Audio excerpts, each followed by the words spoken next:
Welcome to the meeting of the Board of Directors of the State of Hawaii Department of Agriculture. I'm Chair Sharon Hurd. Prior to calling the meeting to order, Jason will explain how the public can participate in this hybrid meeting, which can be accessed by video conference, telephone, or in person.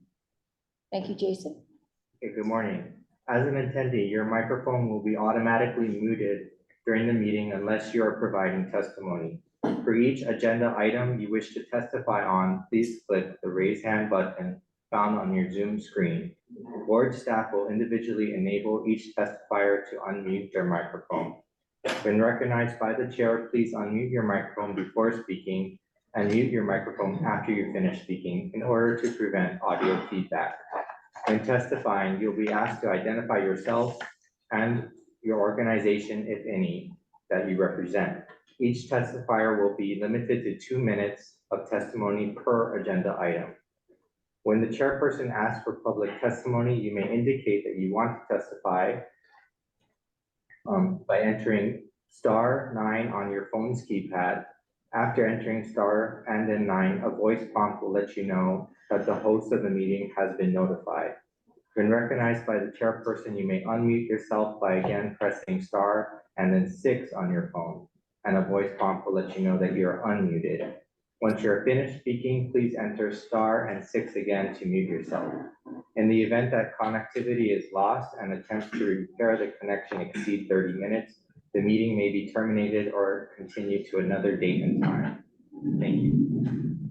Okay, testifiers are reminded that there is a 2-minute limit of testimony per agenda item. Calling the meeting to order at 9:06 a.m. The roll call vote. I will take a roll call of the board members present.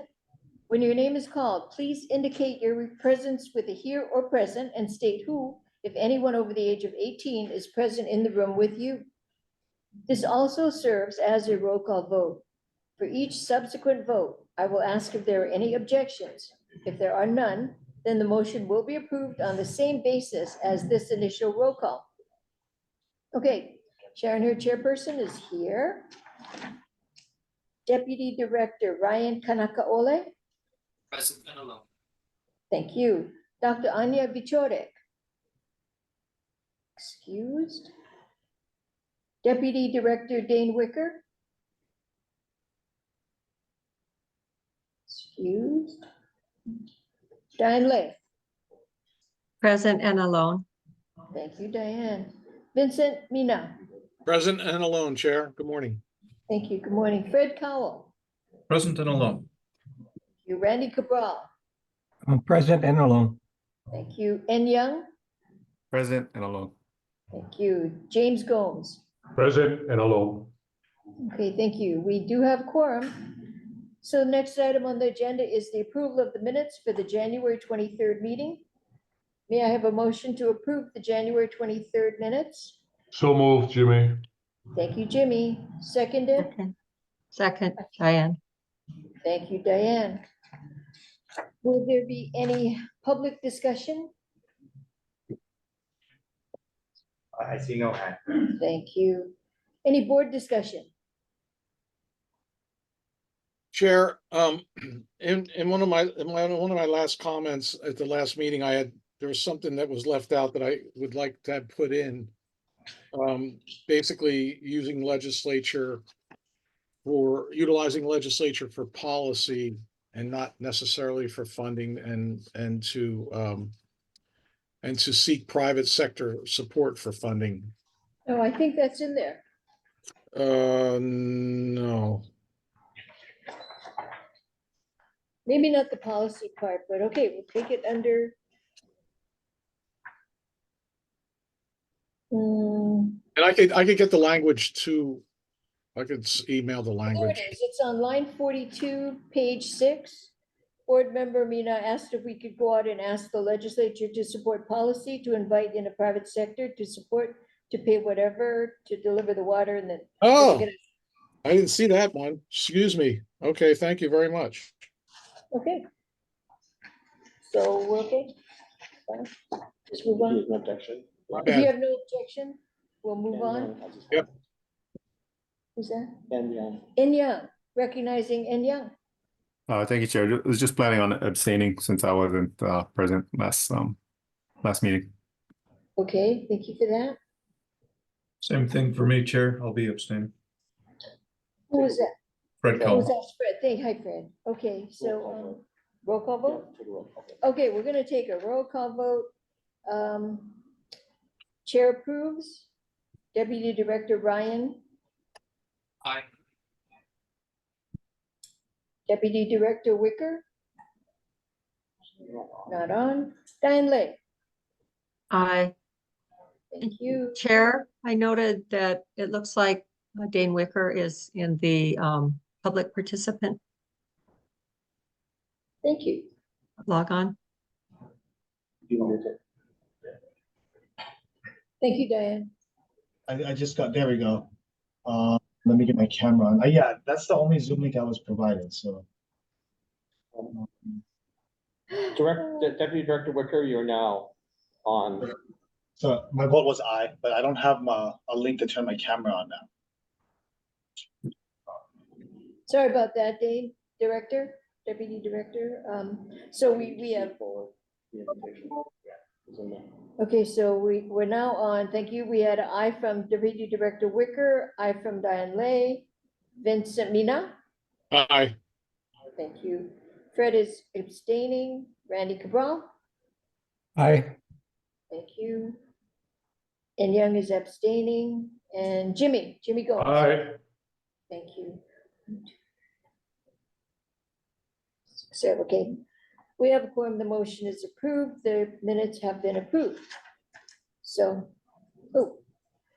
are there any objections or recusals? We had a few. You took the roll call. I did, okay. Item 3 was introductions, which we've done. Item 4, we're moving on to communications from the divisions and the administration. First up, we have the Agricultural Loan Division.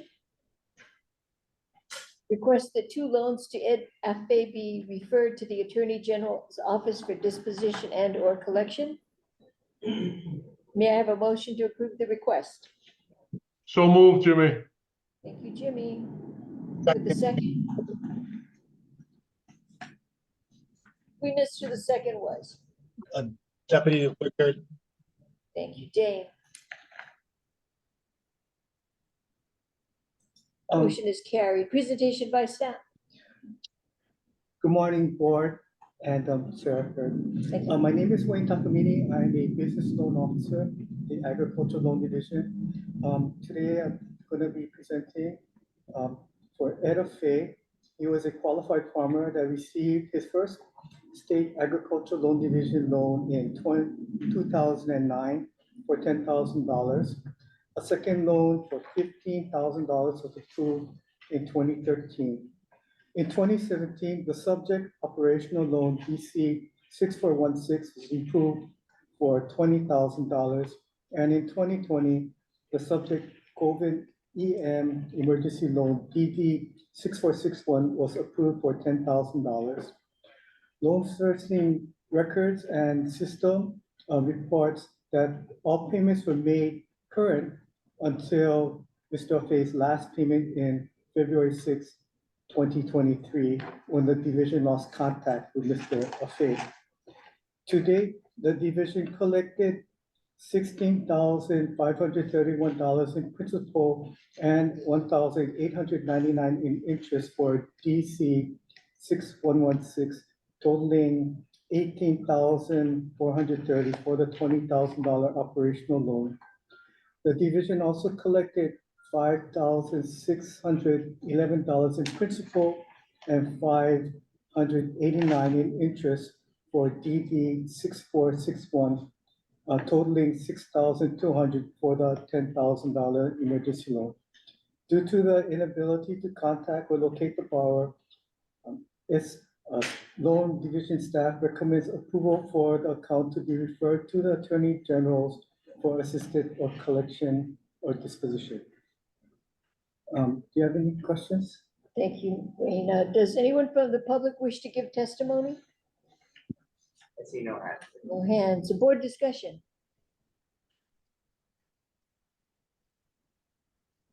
Any board discussion on this matter?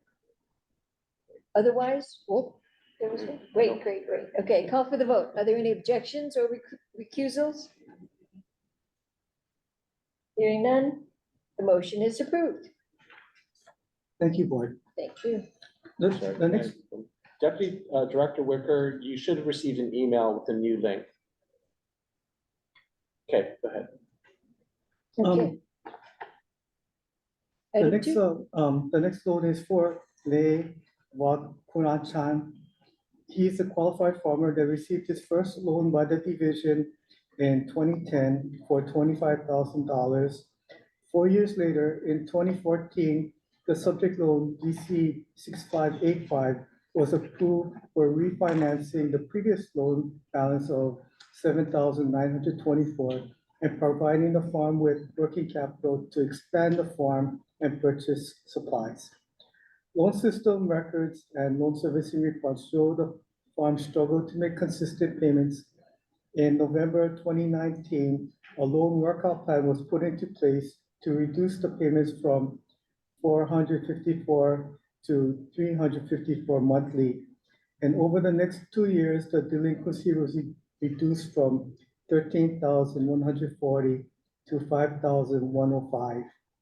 In April 2021, the division was informed that Dole Foods had sold the parcel and the farm's lease was terminated. The farm said they plan to relocate operations to Waimanalo. Unfortunately, the last loan payment bounced and Mr. Bon Hung Chang did not return calls or reply to any letters.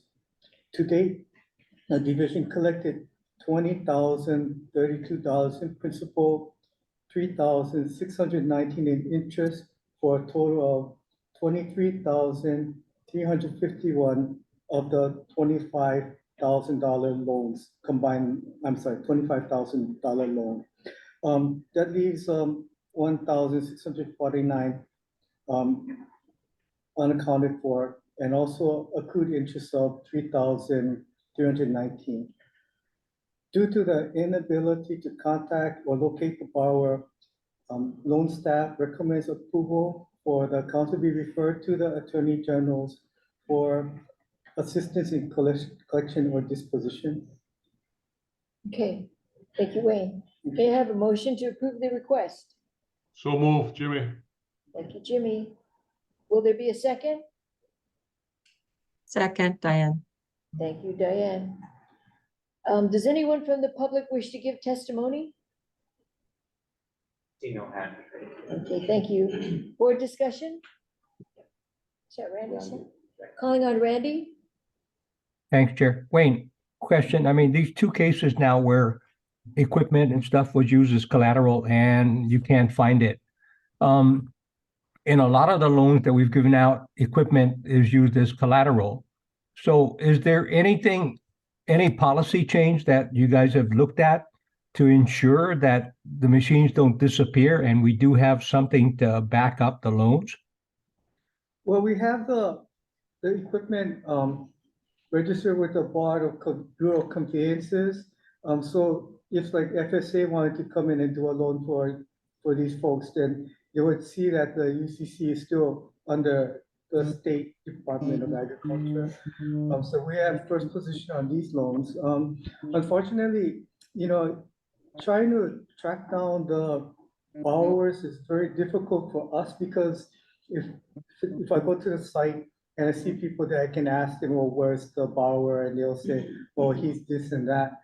And then they'll ask me, oh, what's this all about? And I have all this confidential information that we don't want to share with them. So we can't really find out where exactly they are or ask too many questions from people who are not the borrower. So, but as far as the collateral goes, it's almost, for right now, for us, we have a hard time. We're hoping that maybe the AGs might have a hard time, or also there's probably an expense for collecting or investigating. So, right now it seems fortunately that these borrowers are actually like RFA was current until he disappeared. So I would have considered him a good borrower at the time I last saw him, but I knew he was struggling. Same thing with Lay, he could see he was struggling, but then he was trying to repay. And it's unfortunate that if they lost their lease, it's really difficult. Okay, thank you. Any of, ooh, James Gomes. James Gomes? Yeah, well, I asked one of the questions that I was going to ask, but I have another one besides that. Dole Foods sold a parcel. Do we know who bought the parcel? And will it be retained in ag yet? That is something, when that happened, a previous loan staff member was handling the account.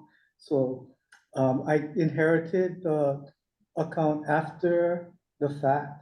And really, I didn't talk to Dole. Can Okay, we find So out? I don't know. I guess you could check in the Bureau of Conveyances under the tax key, but some of these parcels, they're big parcels, and then the lease is just on a portion of that parcel. So I think when they sell it, then they have to subdivide it and give them a real TMK. So, but I haven't done that research. I'm just curious because I just hate to see it to take out of ag production, but we have no control over that. And to add to what Randy was saying or asking, besides equipment or assets, is there any other ways that we can attach collateral that would be more, that we can get a return rather than this guy just ups and leaves and equipment and everything is gone, inventory is gone, and we got nothing? Yeah, it's really difficult to say. And once again, we're limited to what we can do as loan officers because we handle accounts and all the information. Or perhaps the attorney generals would have a better chance, but it's really comes down to case by case. And for Mr. Afei, was very good borrower, current with all his payments, even though we know he struggled. But we couldn't track him down. The collateral, maybe he was working with another laborer for the farm. Maybe they're still using it. They could be still on the new lease property that he has, but I don't think I could go on the property without his permission. So I never really tried. Once again, maybe the attorney generals will have a better chance at investigating. As far as, policy wise, these are immigrant farmers and they have limited assets. I think what's good about them is they are good farmers. At the time when they made the loan, land was available, leases were all over the place. It could go from one lease to another lease, and it could be month to month or year to year. A lot of these I've seen like 3-year leases. Mr. Afei had a good lease with Dole Foods, but for some other reasons, he had to leave the property. We're talking about Mr. Wang. Yeah, Mr. Wong, he his loan, as far as I can remember, and I wasn't the officer in charge of that loan, but from what I recall, because I did visit his farm once or twice, it was pretty much just a 2-year lease or something, and they would extend. And then maybe at the time when they were selling the land, he was on probably a month to month, but they were still making payments until he was forced to move off. He had some equipment, the crops, it's hard to say what happened to the crops. Because they work with distributors to come and pick up the crops, and he also did some distributing himself. So, I'm thinking that those crops probably were sold by the time he was leaving. As far as the equipment, we just don't know. But if we were to write the loan now, maybe you would look at a stronger lease. Because those lands they're being sold for big money. Thank you. Thank you. Okay, Jimmy? You're muted, Jim. Yeah, I'm good. You know, I'm just torn because they lost money and we you know, we have a hard time to collect it, but Okay, thank you. go ahead, Vince. Thank you, Chair. Maybe this is a question for Brian, to add to what Randy was asking. Is there any way of us being able to put GPS on equipment or do something that could you know, protect our investment in that respect if equipment's being bought by these loans? I think maybe what would be better for me to do is to go back and check with the attorney who's advising loans to look maybe more broadly at what other things can be done. So we'll include GPS on that. We'll include, you know, Commissioner Gomes or Director Gomes's comment of, is there anything else we can do to better secure the loan? So we'll take a look at that as well as have discussions as to maybe standard practices in the banking industry to see, you know, if there's anything else that can be reasonably done. And then Wayne's comment about not being allowed on the property, since this is leased land from Department of Ag, why wouldn't I'm sorry. have access to that land? These are private lands. The Dole Foods, both were on Dole Food land, but they lost to these Dole Food. Okay. So the first loan I talked about, his land was rented from a third private party, and probably the loan was already made before he had to move to that parcel. So it could be just a month to month. And then again, his farm worker might still be farming the land, but it's not our lease. We don't have a leasehold mortgage on it. I don't think it's possible. We're just looking at glad that he's still farming at that time. Yeah. Right. So No, thank you. I understand. Okay. Any further discussion? Oh, and Young, recognizing N. Thank you, Chair. Sorry, real fast. Okay, so that's, I mean, great. Let's work on the underwriting process and that kind of thing. So on the back end, some of these loans, it's a couple $1,000.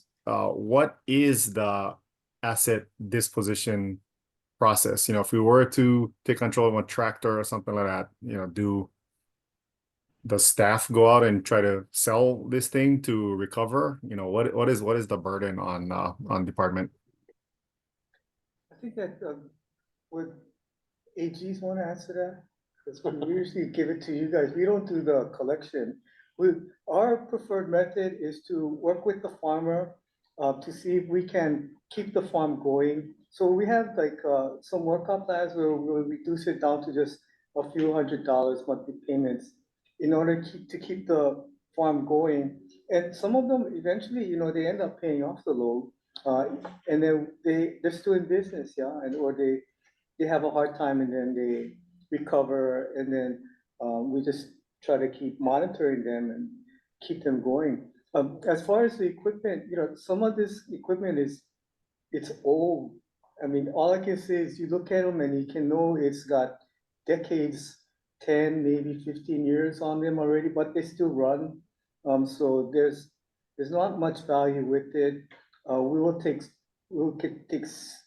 serial numbers off of the equipment, and we can include that in the UCC, or sometimes we'll have that in our records. Yeah, recovering farm equipment might be hard unless it's brand new.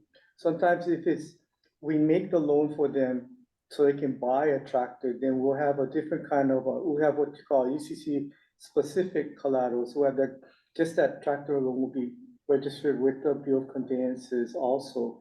So in that case, then other lenders that can come up behind us cannot take that collateral because we have a specific on it. And even in these are first position UCC, so they can't go to like FSA and do a loan because our UCC is in front of them. Yeah, but for these, I don't know. I think maybe these farmers have just said they're not going to farm anymore. Hmm. So, Yeah. Okay, I appreciate it, Wayne. And then, you know, I think just that, you know, as we look to, you know, kind of shore up our underwriting, you know, that's something we got to think about is just, you know, is it reasonable to collateralize, you know, a tractor that may have a useful life of 5 years, you know, over a 30-year or 35-year loan, yeah. So yeah, I just think thinking some about of that. it too, yeah, some of it too is like if the loan, these are micro loans. So they at that time micro loan was $25,000 or less. So we didn't have to present it to the board. We can just do it in our division. So now the micro loans limit is 50,000. So we have to be a little bit more careful what we do for our micro loans. But when it gets up to presenting to the board, then the loans are bigger in amounts and value, and collateral gets more bigger. We'll start looking at land. Like we have an ag lease on ag land, ag park land lease, then we'll try to take maybe the leasehold mortgage.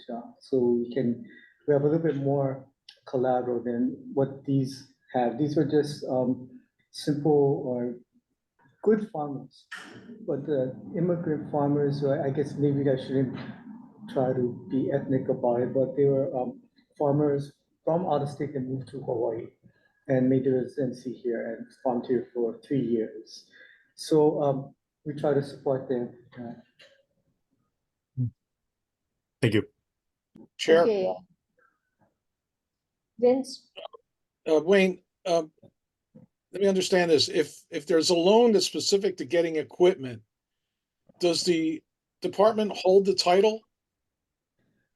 We would, yeah, we would require that we get a specific collateral. So in the UCC, we'll put down a tractor and then its serial number and, you know, all purchase information too. So we could secure it as a specific asset that they're purchasing. And we do that for larger loans also. You know, if they're gonna, let's see, I'm trying to think of what we would do, like either a tractor or some big maybe a backhoe or something. Like fences like that, the fence is in part of the improvement already, so it's hard to call that their collateral, but you know, it's an improvement on the land and land value goes up. If it was a leasehold, then the lease property value would probably increase also.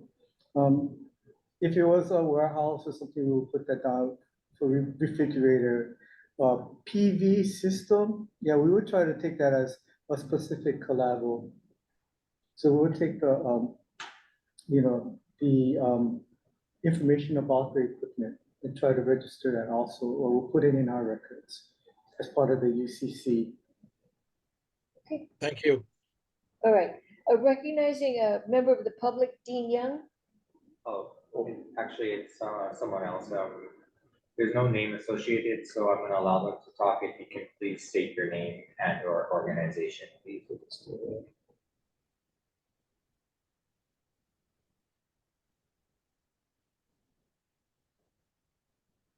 Also, let's see.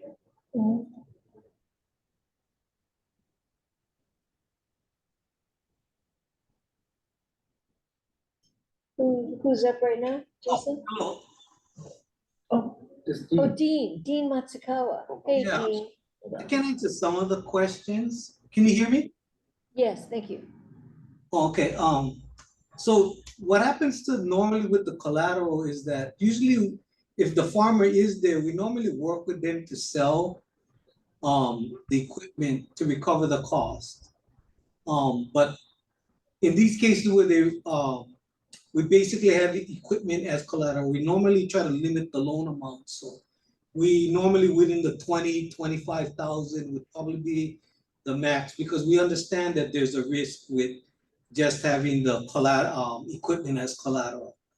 And as far as the going forward, normally what we would hope to do is, because these loan amounts are so small, we normally try to work with the borrower as long as possible and keep looking for them to kind of locate them, because it's we understand to go and get a judgment takes quite a bit of time, so it would be not really worth the effort to do it, but in all of our cases, we would like to see some kind of judgment filed and it's showing up on their credit reports, because if they go for credit in the future, they would have to come back and deal with us to get the judgment removed off their credit to secure future credit. So that's something we would like to kind of do as a standard practice, but I don't know how economically feasible that would be with the AG's office.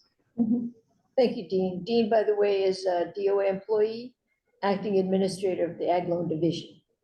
Thank you, Dean. Any further discussion? You see something? No? No, thank you. So we will call for the vote. Are there any objections or recusals? Otherwise, the motion is approved. Thank you. Thank you, very good questions, and I appreciate your help. Thank you, Wayne. So we're going on to item B, Agricultural Resource Management Division. Item 1, request for approval to award a lease to awardee. May I have a motion to approve the request? So moved, Jimmy. Thank you, Jimmy. And a second? Second, Ryan. Brian, thank you. And presentation by staff. Thank you. Good morning, Chair, board members, the public. My name is Linda Marai. I'm a property manager with the Agricultural Resource Management Division. This submittal is a request for approval to award a lease to Asquith for TMK number 443-004-009, located at Kapa'a on the island of Hawaii. The Agricultural Resource Management Division received the vacant Kapa'a parcel from the Department of Land and Natural Resources via Governor's Executive Order 4397, dated December 21st, 2011.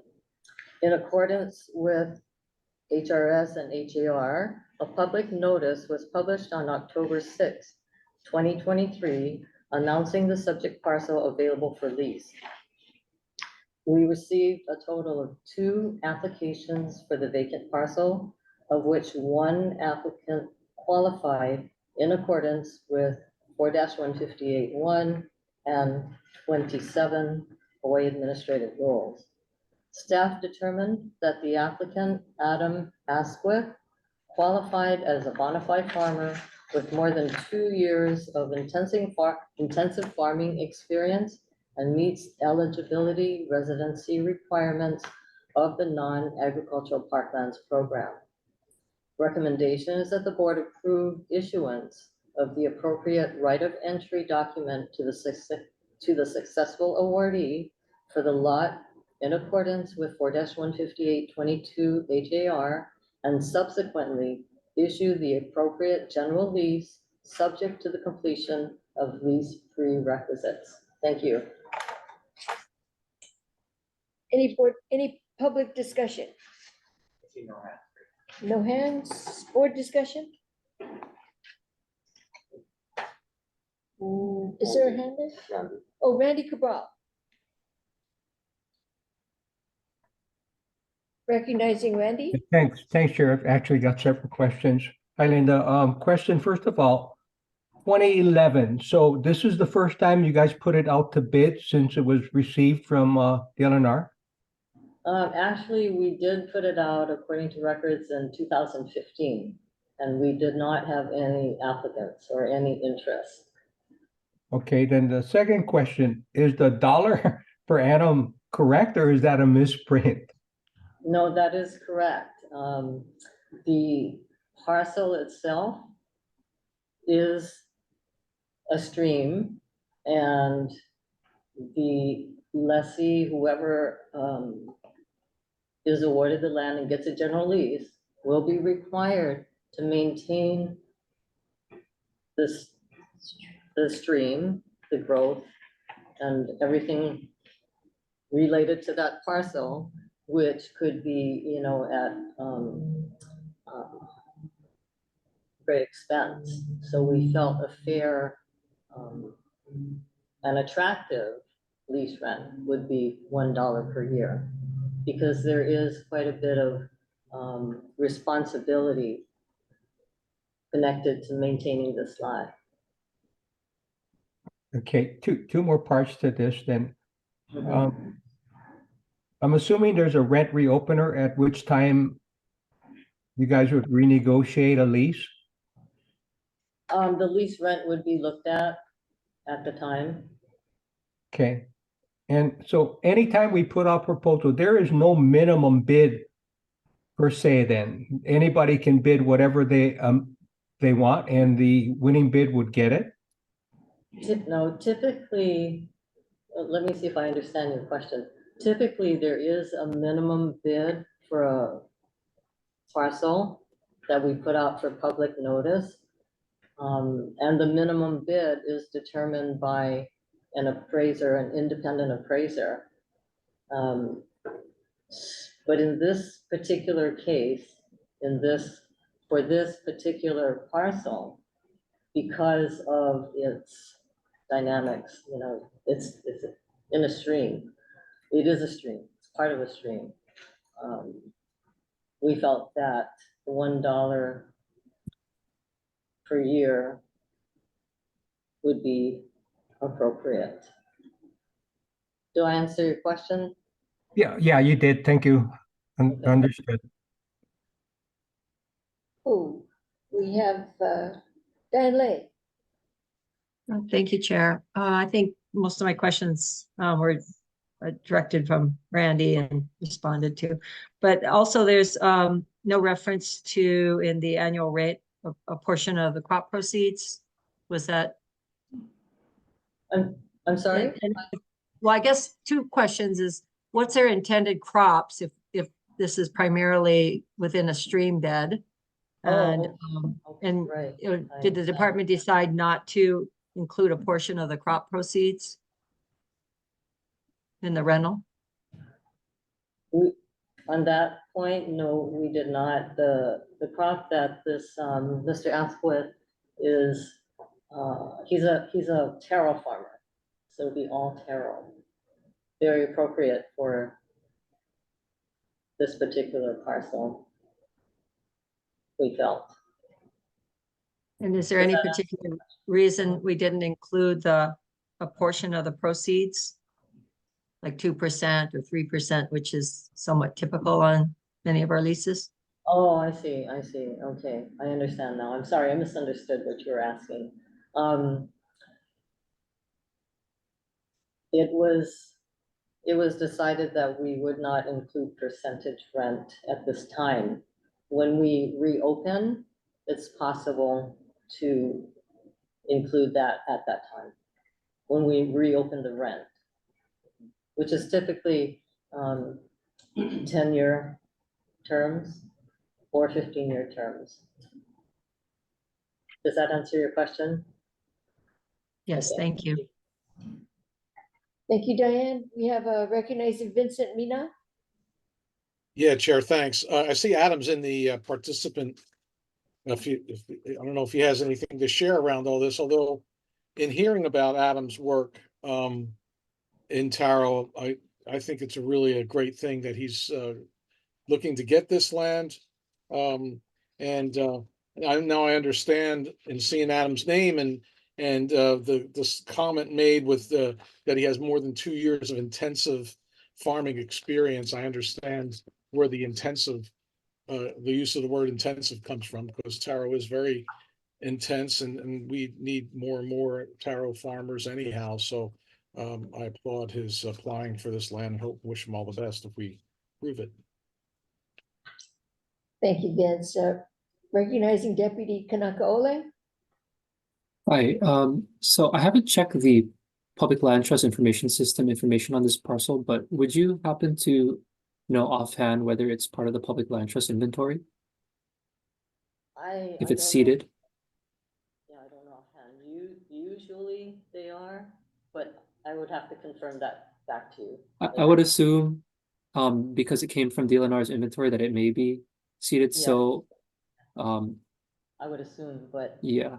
I can tell you for sure when I check the records. So this would be subject to, I mean, it's $1 a year, so OHA gets what, 20 cents for this? Yes, yes. And so, and I know I'm new to this, but you know, regardless of whether the parcel is a stream, is it part of the statute under 166E that the upset price has to be based on appraised evaluation of the property value? So what's the property value here? Is it negative or is it so de minimis that it has to be $1? Property value, according to, if there was an appraisal done, there would be a property value, but He's we asking, did was an not. appraisal done? Yeah. No, it was So, not, so is that required by statute? no. Not to publish a public notice for a new lease. Is this is just to publish a notice, or is this a disposal of a lease already? Is this a land disposition? Yes. So wouldn't an appraisal have to be done for disposal of a property? It's not required by law or statute. However, and you know, it is up to the administrator in this particular situation. As I said, the parcel is a unique parcel. And so the decision was made to offer a very attractive lease rent. Okay, well, I mean, Brian, I'm looking to you just because you're more familiar with 166E-8 than I am. Yeah, I'll have to look at it and get back to you. I don't know what you want to do with the decision today, but I don't have an answer for you right now. Yeah, no, I mean, I seconded the motion. I'm just concerned that in my read of 166E-8 subsection B4D, it requires the board shall set the upset price or lease rent based on an appraised evaluation of the property value, adjustable to the specified use of the lot. And I don't hear that type of due diligence as required by statute has been done. So I do have reservations on the award currently.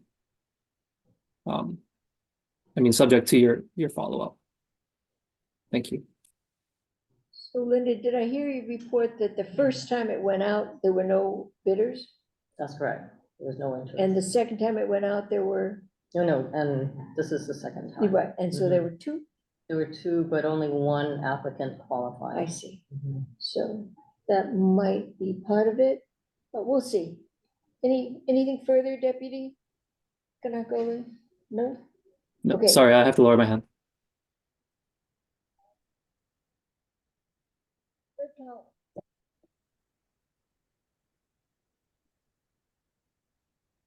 Recognizing Fred?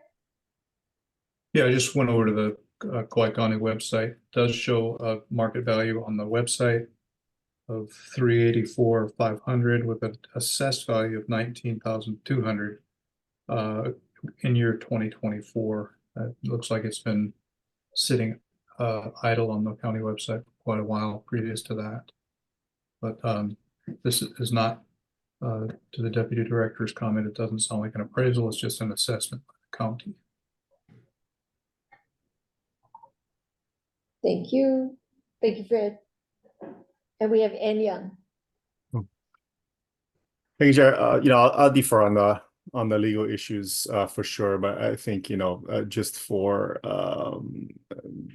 just for this particular piece, I just want to say I support the department. I know we've come up against appraisals kind of both ways, where the comps come in versus housing and other types of real estate where it's there's no way that farmland is going to be comped as affordable for farming from that and then the other way as well. So just support the department and say we got to look at the totality of what our objectives are. For this one, if the lot is overgrown and stuff like that, and if you folks feel that we can get someone in who's going to clean up the lot, give them an advantageous rent, similar to our our 2-year deferrals on lease payments, and we do end up at the reopener with an improved piece of land, then again just support the thought process, and I know you guys are working hard, so I just want to put that in. Thank you, Ann. If there's no other board discussion, I'd like to ask if Adam would like to make a comment. I'll promote him to panel. Does he have his hand up? No, but No. you can find it. Okay, And ask him the question. That's just- okay, Adam, as the lessee, the potential lessee, do you have a comment or would you like to say something?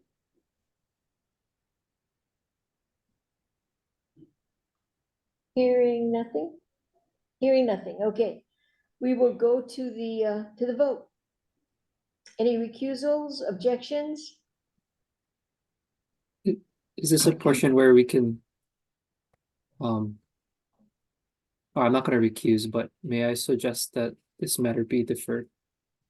I just have strong reservations on making a decision today, particularly because this parcel is likely public land trust, and there's likely a fiduciary duty here that goes beyond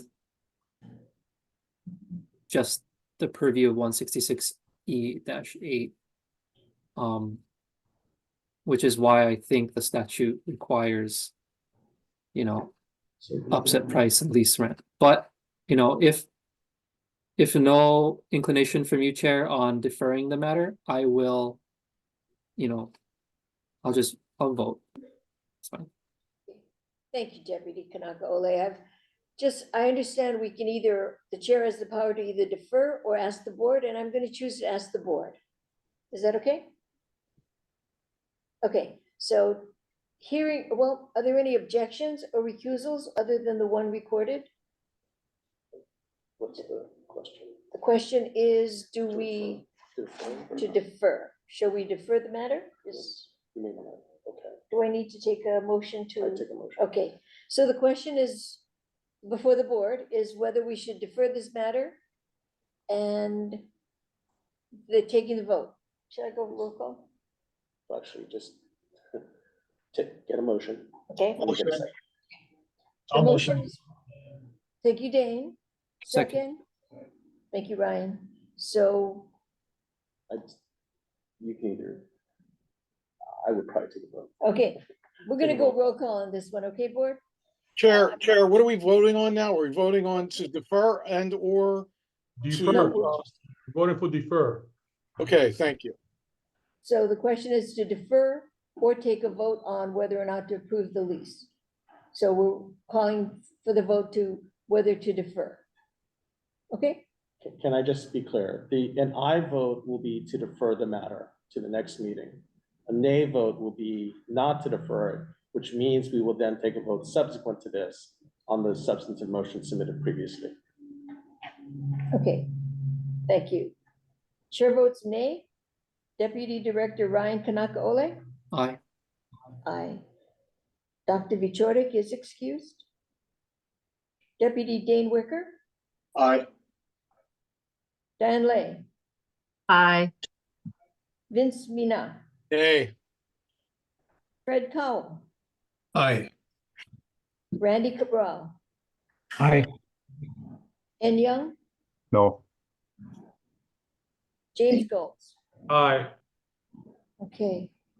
The motion to defer, Is that 6? yeah, Yes, granted. Approved. approved. So now we take a vote. That's deferred. So the matter was whether or not to defer. 6 votes in favor to defer, so it's not deferred. It is now deferred.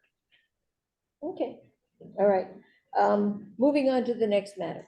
So just a clarification from Brian, with the deferred item, it's deferred for a period of time? it'll be preferred. I think we'll answer the questions, come back to the board, hopefully next meeting. Okay, Mahalo, Brian. thank you. Thank you. So next matter would be item 2. One moment, let me get myself straight. We're on B2 now. It's the request to approve rental offset. May I have a motion to approve the request?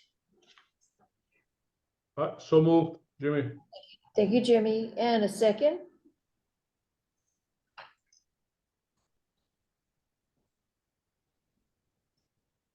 So moved, Diane. Thank you, Diane. So moved and seconded. Presentation by staff. Good morning, Morning. Chairperson, members of the board. I'm Roy Hasegawa, Property Manager, Agriculture Resource Management Division, and I will be presenting request to approve rental offset, general lease number 3149, Halatoa Farms LLC. In 2022, general lease number S3149 was awarded to Halatoa Farms LLC by the Board of Agriculture. The lessee submitted expense receipts for equipment and services rendered. They removed vegetation and had a perimeter fence installed. The lessee continues to clear the land in anticipation of planting taro, yam, sweet potato, fruit trees, and palms. The lessee is requesting rental offsets of 2 years of base annual lease rent in the amount of $62,000. The Board of Agriculture may permit the lessee to offset the costs of land clearance and improvements against not more than 2 years of base annual rent pursuant to 4-158-2A3 Hawaii Administrative Rules. Staff recommends the Board of Agriculture approve the lessee's request for rental offset of up to 2 years of the base annual lease rent. Thank you. Okay, thank you. Does anyone from the public wish to give testimony on this? Oh, go ahead. Keone. Make a seat of it. No. We're gonna make a seat open for you. Stay right there. Okay, fine. Squeeze right between you. So I can be right on the microphone. Aloha nui. Hello, Chair, members of the committee. Kimiona Kane, I'm here on behalf of the Waimanalo Neighborhood Board, and I'm also here in my individual capacity as a Waimanalo resident. So if I can please have the minutes recognize both, that would be wonderful for us. The Waimanalo Neighborhood Board is here to clarify that our position on agriculture focuses on food production. And while Waimanalo's agriculture has certainly diversified in its use over the years, we support the use of this property and this particular parcel for the production of food. And so we mahalo this entity for stepping into this space. And for those that are familiar with this particular parcel, there's a lot of history here in this parcel. And so we really want to ensure that this particular parcel is given the due diligence that it deserves and that the community receives its fair share of how to best maintain said parcel. In addition to that, there are some cultural properties within that parcel and to the adjacent parcel that's nearby. And we're concerned that there hasn't been enough from the department to protect this particular heiau. And so we're here to advocate for the heiau and the rights to the heiau and the access to the heiau. It's not directly accessed from this parcel. However, we do want to bring awareness to any kind of clearing that takes place near and around it. We want to make sure that that part of the parcel is cared for. And so if that can be answered today, great. If not, we'll welcome to come back and to seek clarity on that. As a community member involved in the restoration of cultural sites, as a practitioner, as a lifelong member of that community, I am so concerned about the way in which the land clearing has taken place. As demonstrated here today, the request is to offset because they've done such a great job clearing the land in the last year or so. The photo that was illustrated in the handouts do not have any clear visible representation of any BMPs that are stopping any kind of solidified movement of dirt or debris down into the gully that feeds our stream system. And so I'm concerned that there hasn't been due diligence in that regard to protect the conservation of our water systems. This particular parcel lands right up against our beautiful mountains, the mountains of our Waimanalo watershed. And there has been a failed network of irrigation because of the way that this system is involved through the years or evolved through the years. And so there is no way for the water that runs off that mountain to be adequately taken care of before it runs through this particular parcel, which means it's carrying heavy amounts of sediment down to the lower system. So we're not ready, we're not prepared. We have a significant issue and impact with regards to flooding and mitigations that take place within this watershed. And so we want the community here, or the board here, to take those things into consideration as we talk about, acknowledging these land awards. It's important that there have those types of protocols in place. And if they are, we would love to see them and welcome them into public conversation. But just based on the photograph that was provided in the material, I don't see any BMPs for that mud road that's there in front of us. And so I'm concerned about that care and maintenance that's here. So here to answer any questions, but mahalo for your time. Thank you. Okay. Any questions? From the board or the public? Oh, Vince. Thank you, Chair. Yeah, I appreciate the testimony that just occurred. My question is, in that clearing, we're talking about 38 acres.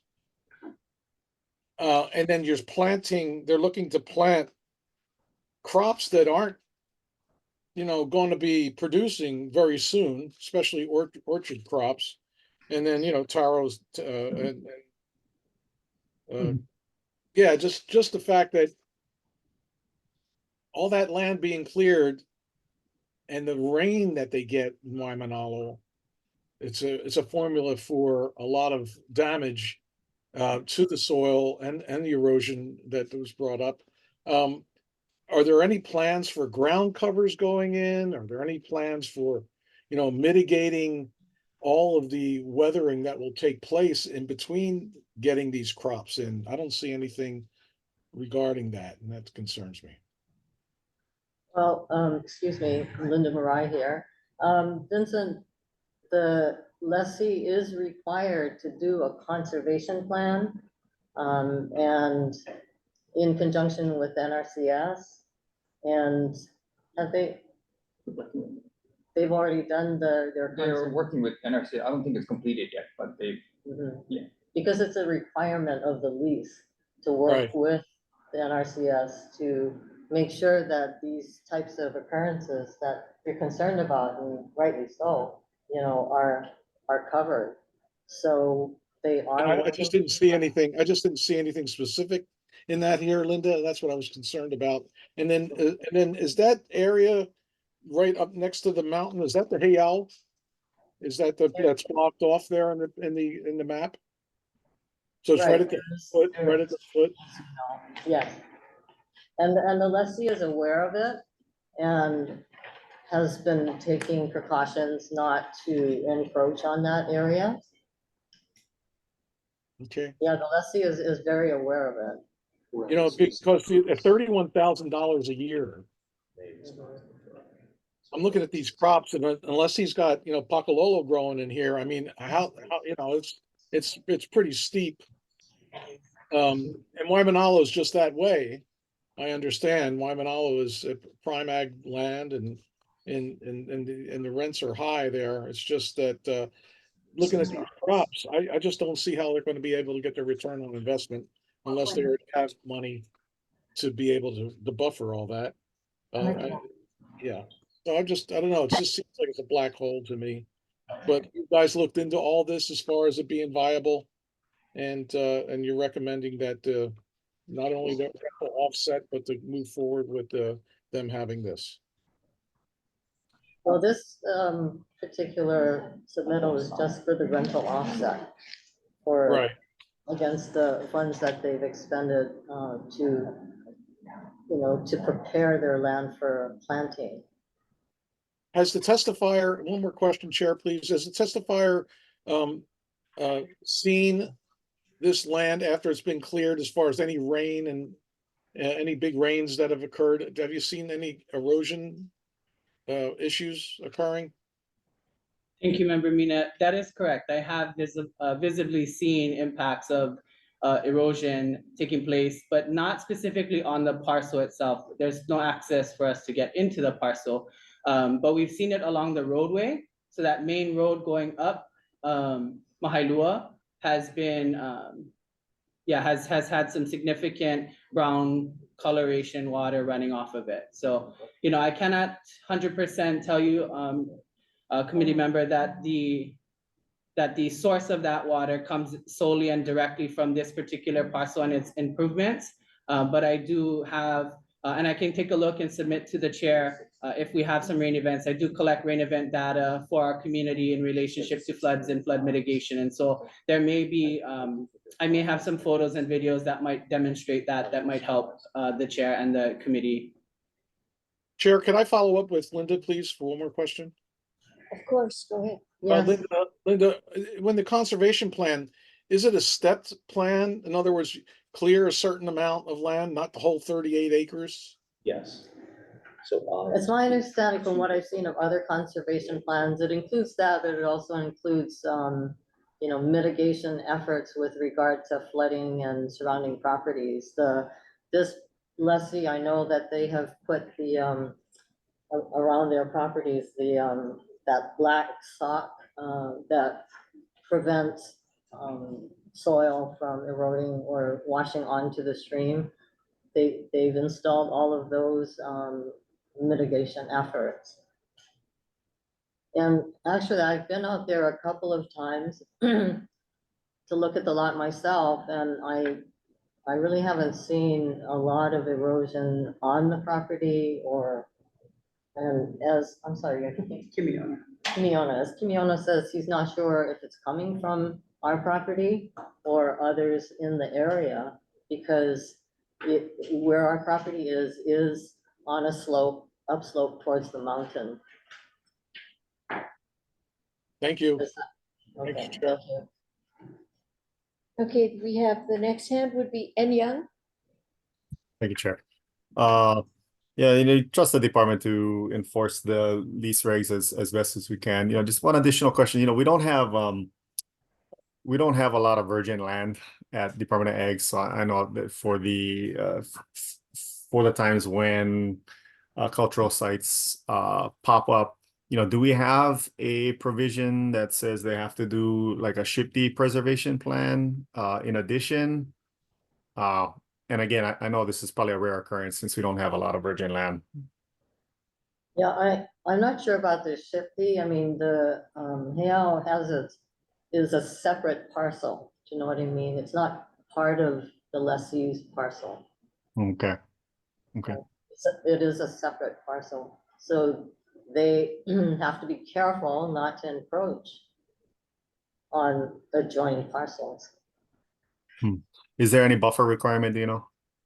I don't know, I'm sorry. Okay. Yeah. Okay. Thanks, Linda. Thank you. And we're moving on to Randy Cabral. Thanks, Chair. Just clarify, Linda or Roy, you said that they were working on a conservation plan or they have a conservation plan? They're in touch with NRCS, so NRCS is putting everything together. Okay, then how did they get the authority to clear unless they had a grubbing and grading permit from the city?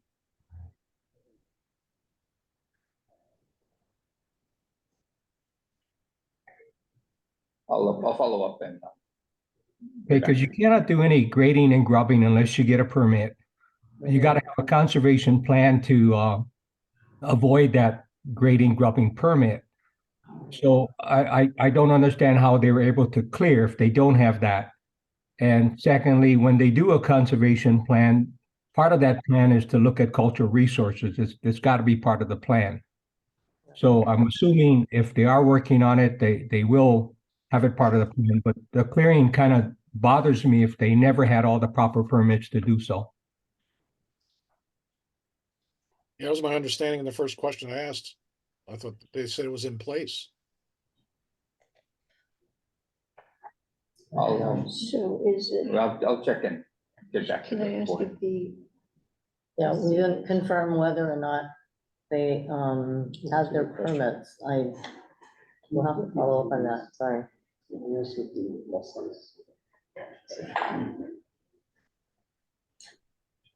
Thank you.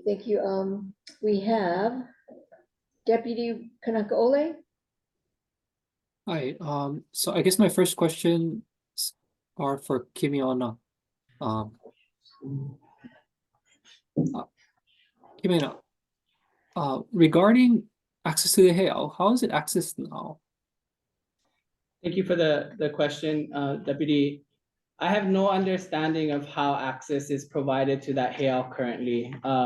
As you are aware, or most likely aware, DLNR and DOA have gone back and forth on how to transfer land, and Waimanalo is one of those areas where there's not a clear understood or defined pathway for us as practitioners to access space. At one point, a friend of ours who works in the department had shared that we would have to go through the lessee. We know that historically that particular parcel that this heiau sits on has gone pretty vacant for some years now, unfortunately, which prompted the community to take a path of interest, in particularly to take over potentially the management of that parcel. But as it sits under the Department of Ag, we're not bona fide farmers in that way, and so we're looking at solutions, Deputy, to think about how we might be able to partner. The most unclear particular space that we're in right now is who has the kuleana to that land. Is it DLNR or is it DOA? And the Act 90 conversation doesn't necessarily paint a clear picture for the community at this point, and no one's really talking about it in that way.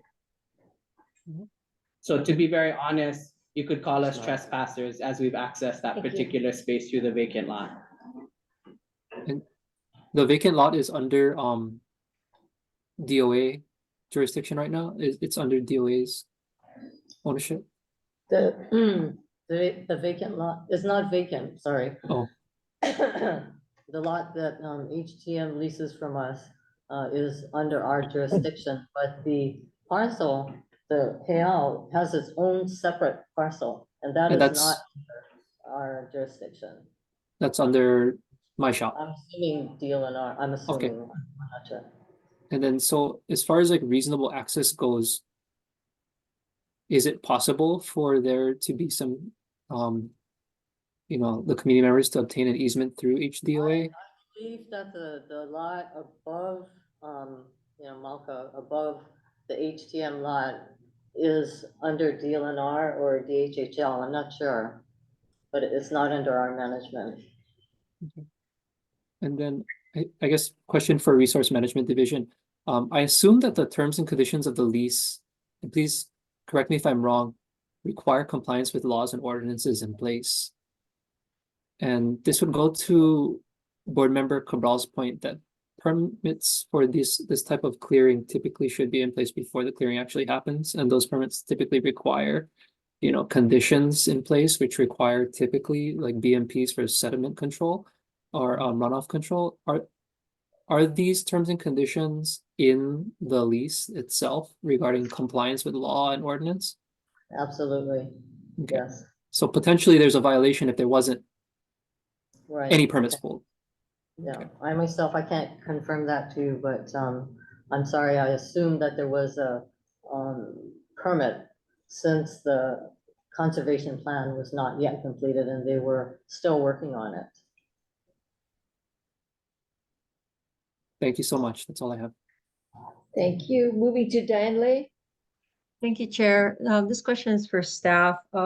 Related to the expenses and the invoices submitted, was the majority of that related to fencing and the clearing related to fencing? Because it could be, the lessee didn't reach a trigger for the grubbing and grading permit yet with the amount of clearing they're doing. If it's just fencing, they've primarily done. Yeah, the receipts submitted to us was primarily fencing.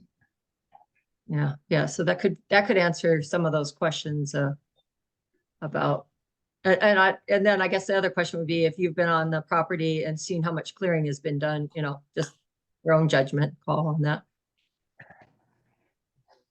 for future planting. Was that a question, Roy? Is she asking if you've been on the property? What was the question? I'm sorry. My question is, have you been on the property to see how much clearing has been done for future planting? And would you consider that substantive or? The cutting of trees is substantial. The clearing, not so much. Okay, so just cutting trees, not necessarily grubbing and grading. Correct, yeah, mostly cutting trees and mulching it, chipping it. Okay, thank you. Okay. Diane Lay, board discussion, done. Chair, Okay, So- Vince, so with not having the question of conservation plan being clear, wouldn't this be a time to possibly defer this until we find out all that information?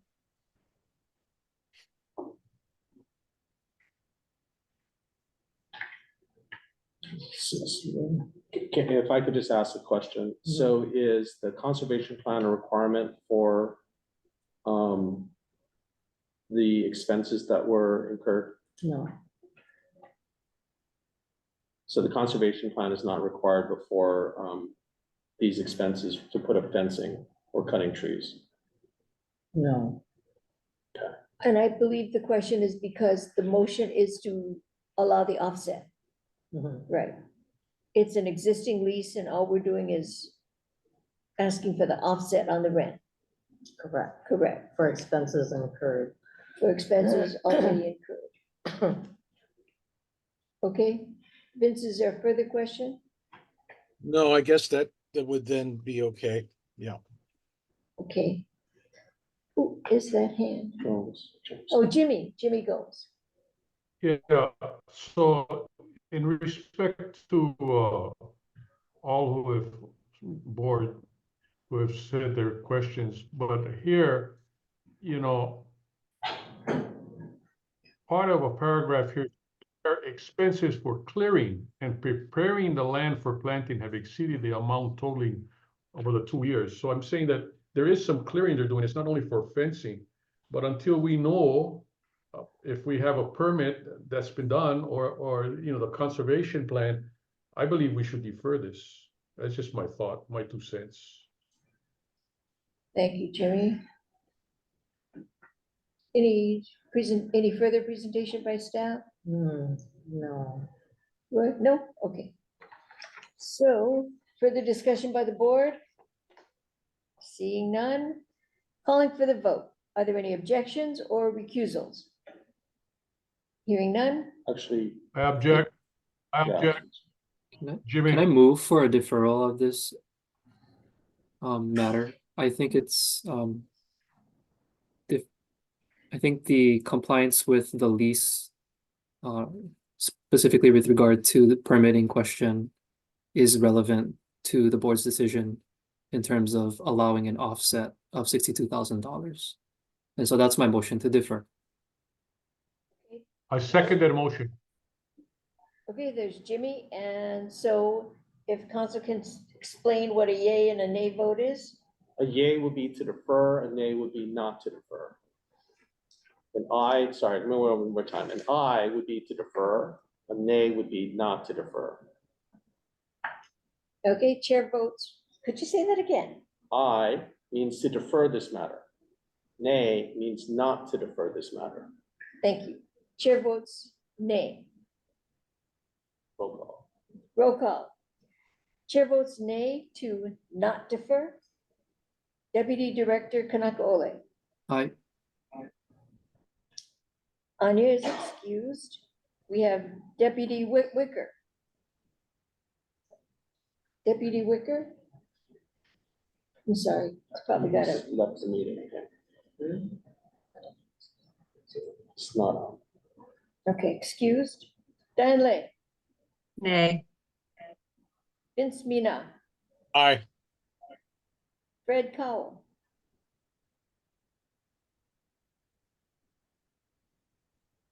Still muted. Still muted, Fred? Aye, defer. Thank you. Randy Nay. and Young? Nope. James Gomes? Aye. So we have 4 4 and 4. So the motion fails. The motion fails. So now we move on to the vote on the request. The Okay. motion fails. Why? Why does the motion fail? It was 4 to 4? It's 4 and 4, and you need 6. Oh, Either I see. It's not a push. We're not in Vegas, right? No, we're not in Vegas. Yeah. Thank you.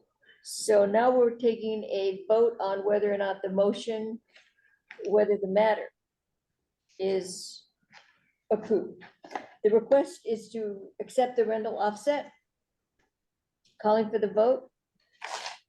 Chair votes to approve the offset. So that's an aye. Deputy Ryan? I'll vote aye with reservations. I just want to emphasize that compliance with the lease should be followed up on. I know that's a separate matter to the offset itself.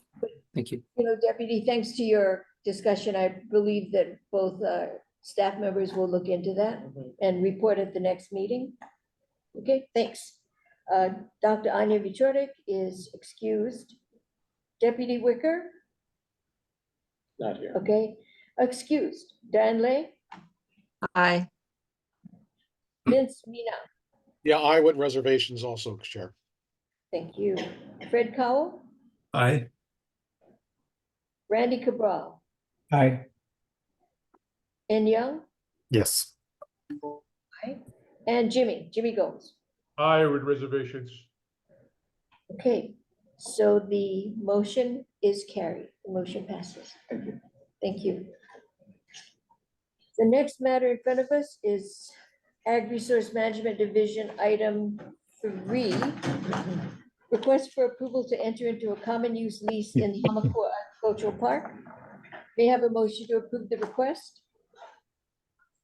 So move, Jimmy. Thank you, Jimmy. Is there a second? Second. Thank you, Diane. Presentation by staff. Thank you, board members. Again, this is a request for approval to enter into a common use lease in the Hamakua Agricultural Park. The lessee is Hawaii Beef Lease LLC. This is at the Hamakua Agricultural Park on the island of Hawaii. Some background.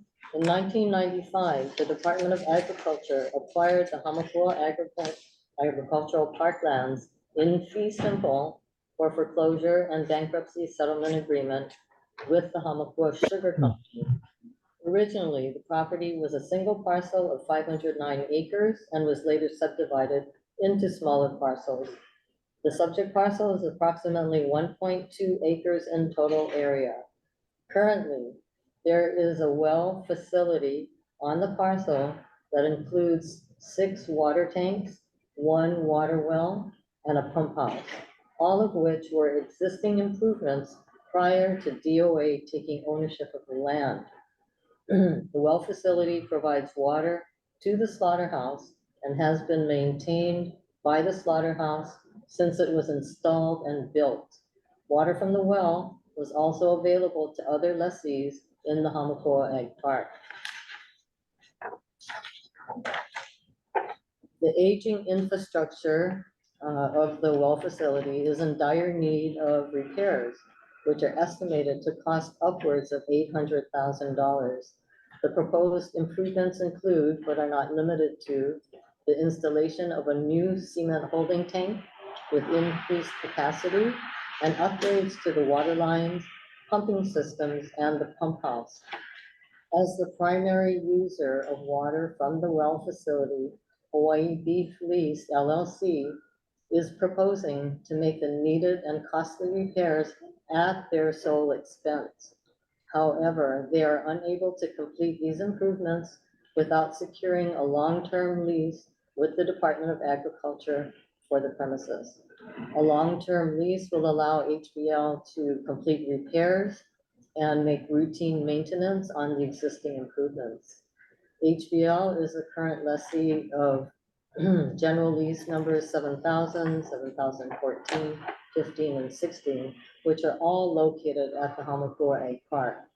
HBL is one of the main slaughterhouse facilities on Hawaii Island. In accordance with section 153.19E, disposition of agricultural parklands set aside for common use, disposition of agricultural parklands set aside for common use or for processing of agricultural products may be negotiated without regard to the limitations set forth in this section and section 153.22.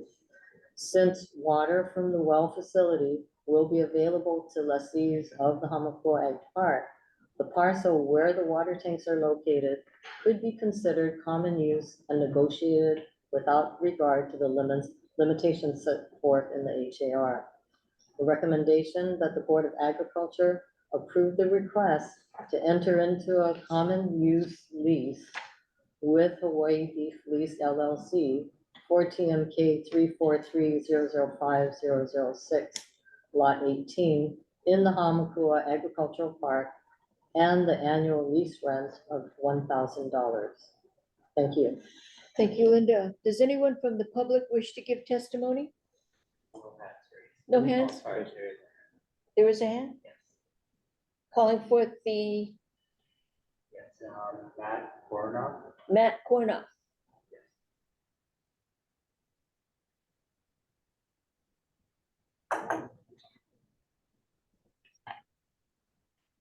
Hey, Matt, you might be muted.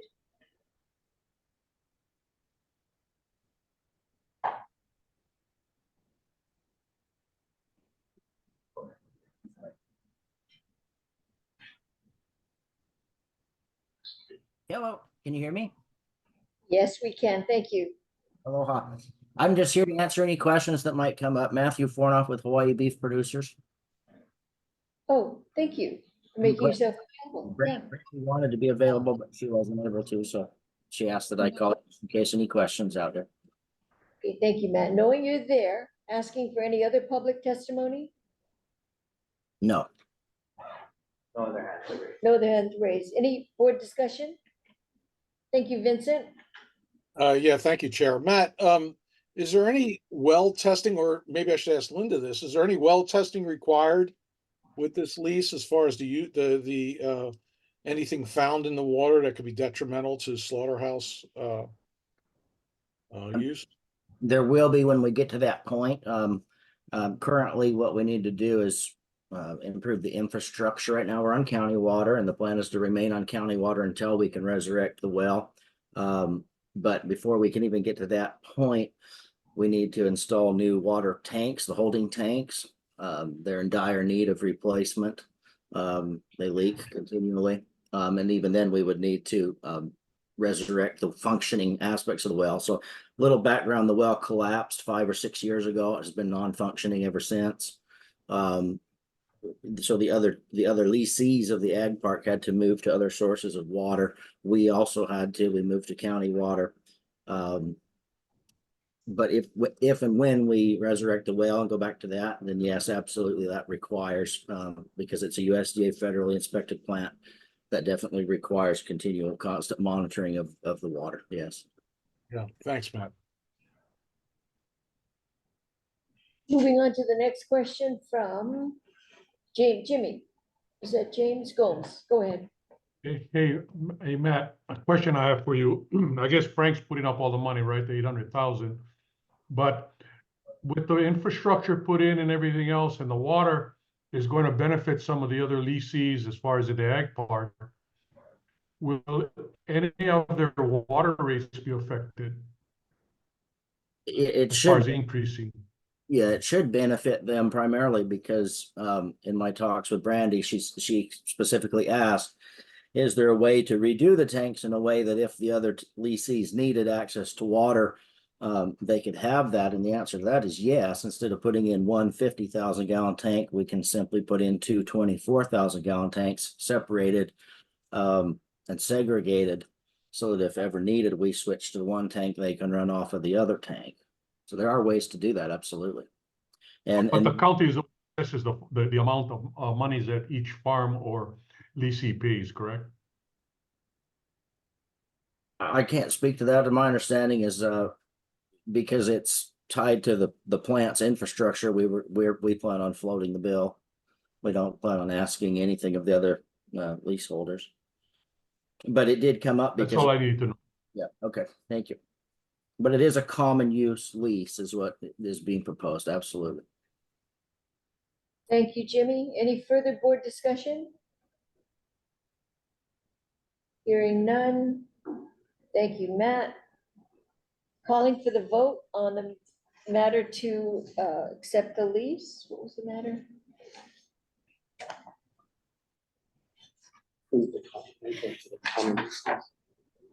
Okay, the recommendation was to approve the request to enter a common use lease with Hawaii Beef. Calling for the vote. Any objections or recusals? Hearing none, the motion passed. Thank you. Items 4 and 5 on the Ag Resource Management agenda, they were actually heard before, board members, and due to a technicality in the posting of the meeting last time, we're being asked to hear it again. And do we just accept the vote that was last time, or do No, I think we're gonna have to Vote do again? the motion again. Okay. A second, public notice, public testimony Okay. or discussion. then vote. So thank you for that, Brian. So what we're doing is we're actually going through the process again. So the request was heard last time. Go ahead, Linda. You can, I'm sorry, you can skip, I mean, board members, I think you heard this at the last meeting, and the information is in the board packet for the public. So if there are no objections, we can skip the staff presentation, but then provide the full participation from the public and the board on this issue again. Okay. Thank you, Brian. May I have a motion to approve the request? Aye. Thank you, Vince. Second, Second. Diane. Thank you, Diane. Diane. Thank you. Staff, does anyone from the public wish to give testimony? No hands raised. No hands raised. Board discussion? Calling for the vote. Are there any objections or recusals? Hearing none, the motion is approved. Same situation with item 5 on the agenda. Request to approve the sublease between the Hamakua Agricultural Cooperative and William Beach. May I have a motion to approve the request? So moved. Diane. Thank you, Diane. Second, Second. was that Vince? Yeah. Thank you, Vince. Anyone from the public wish to give testimony on this? There are no hands raised. No hands raised. We'll go to board discussion.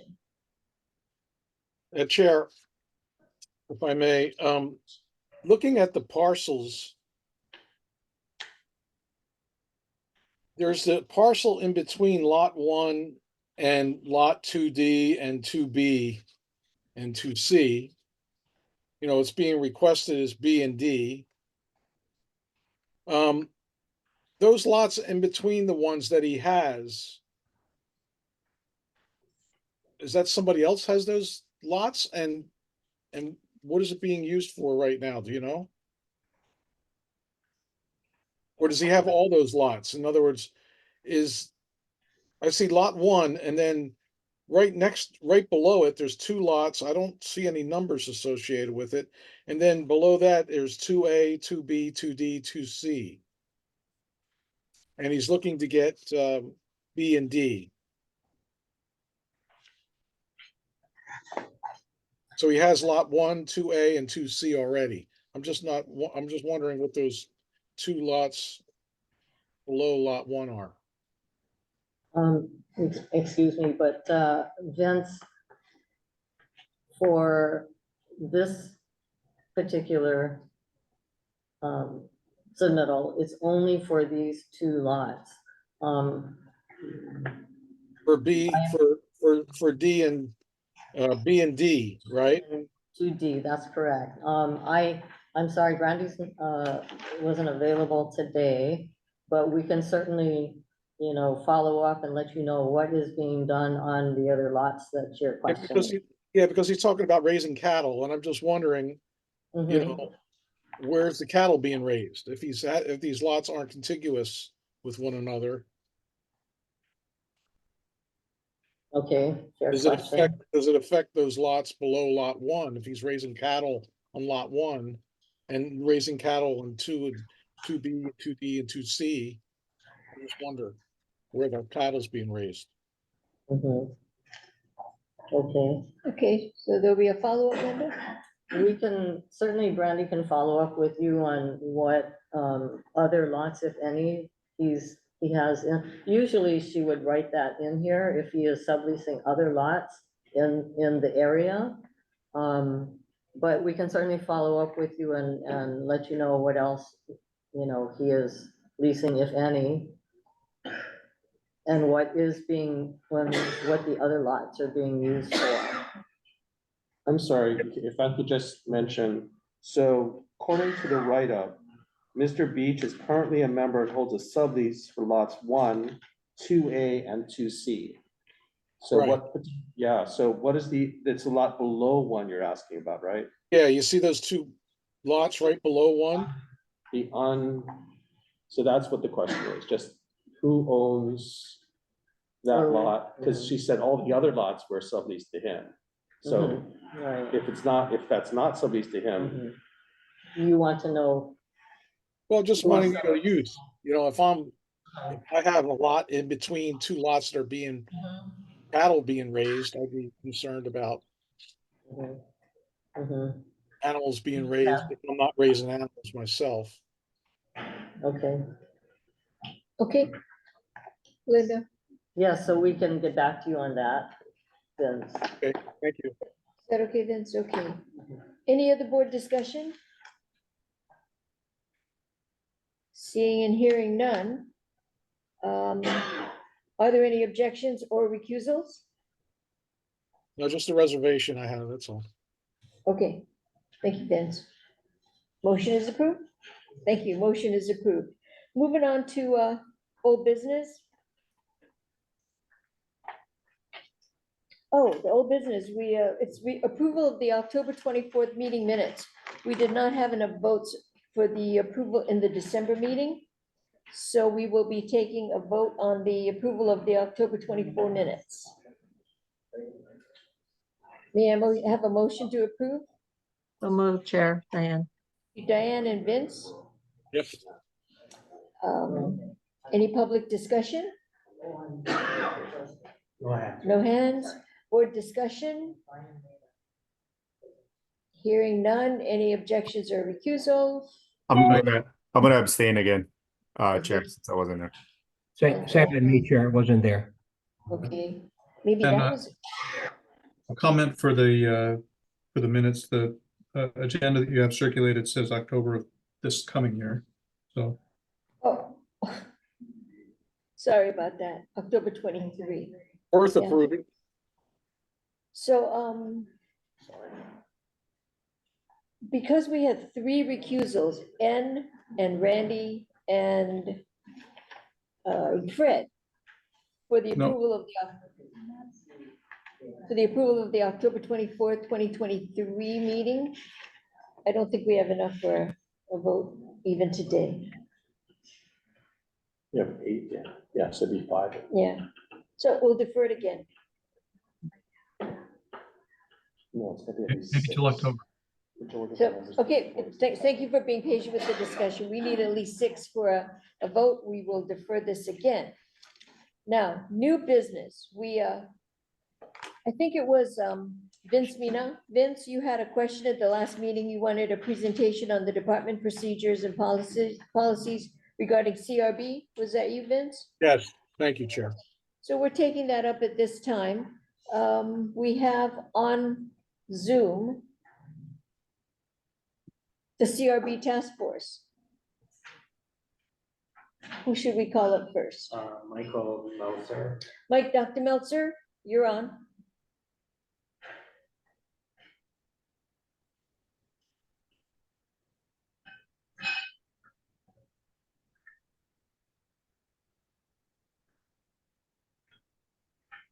Sorry, I'm promoting him to panelist, but he has to accept it.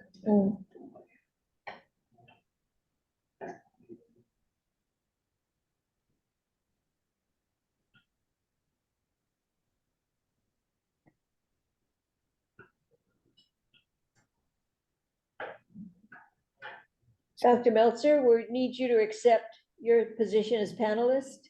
The invitation to be panelist.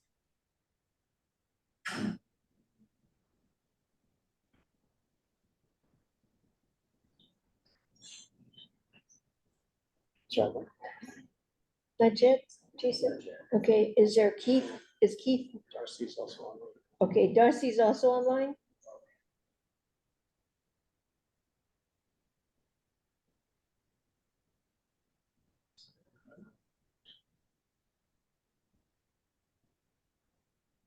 PBC Acting Manager Darcy Oishi, are you on the line?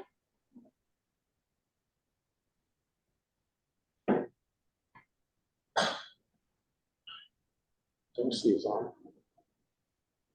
Darcy, if you.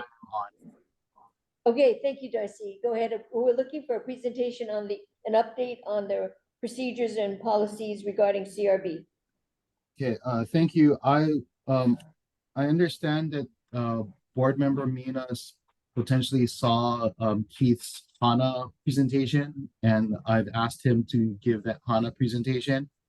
Let me text him right now.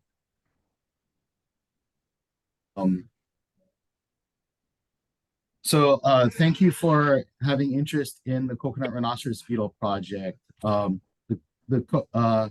was first detected for a bit of history, it was first detected in 2013 at Joint Base Pearl Harbor, Hickam, although we have no idea if, all we know the Navy did was create ideal habitat for coconut rhinoceros beetle at its golf course. And golf courses seem to be an attractive site for coconut rhinoceros beetle.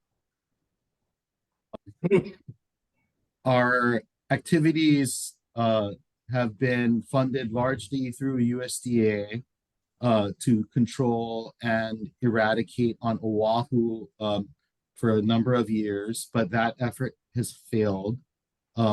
That USDA funding was focused on Oahu with about a variable amount. At the beginning, it was $1.4 million, and it was increased to about just shy of in sum total about $2.8 million.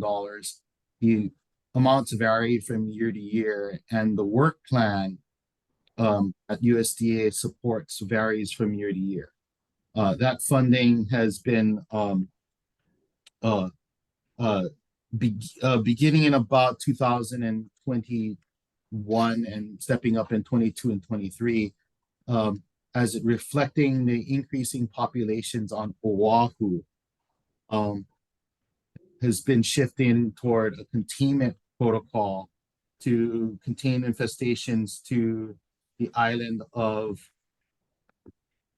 Oahu and prevent infestations on neighbor islands. But as we know now, with detections on Kauai first, Maui, and Hawaii Island, the containment effort had some sort of gap that resulted in detections of beetles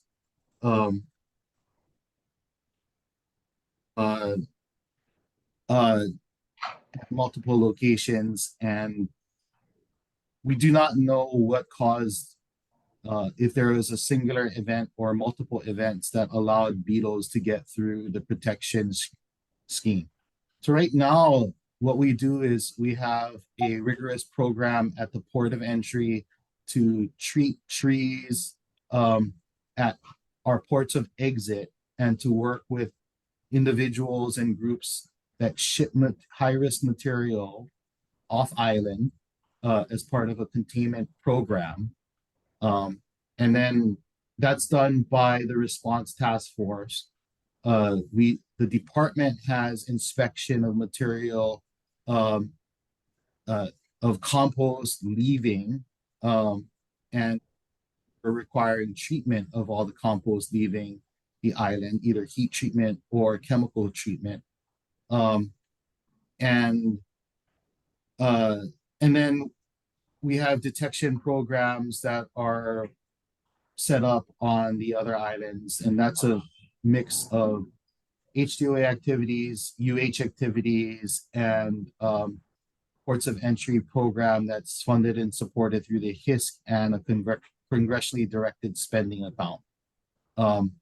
So there's a mixed network, and right now, one of the things that I've been doing is developing a eradication and response program, and we're running into sorted issues primarily because some of our treatments, well, all of our treatments that were developed were focused on eradication as opposed to control and management.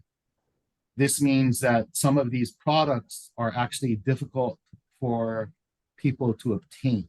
So we have active ingredients such as cypermethrin, which in the most readily available product is a restricted use pesticide only for agricultural use. There is another product called Demon Max that we are able to use on every island except Oahu under a crisis exemption.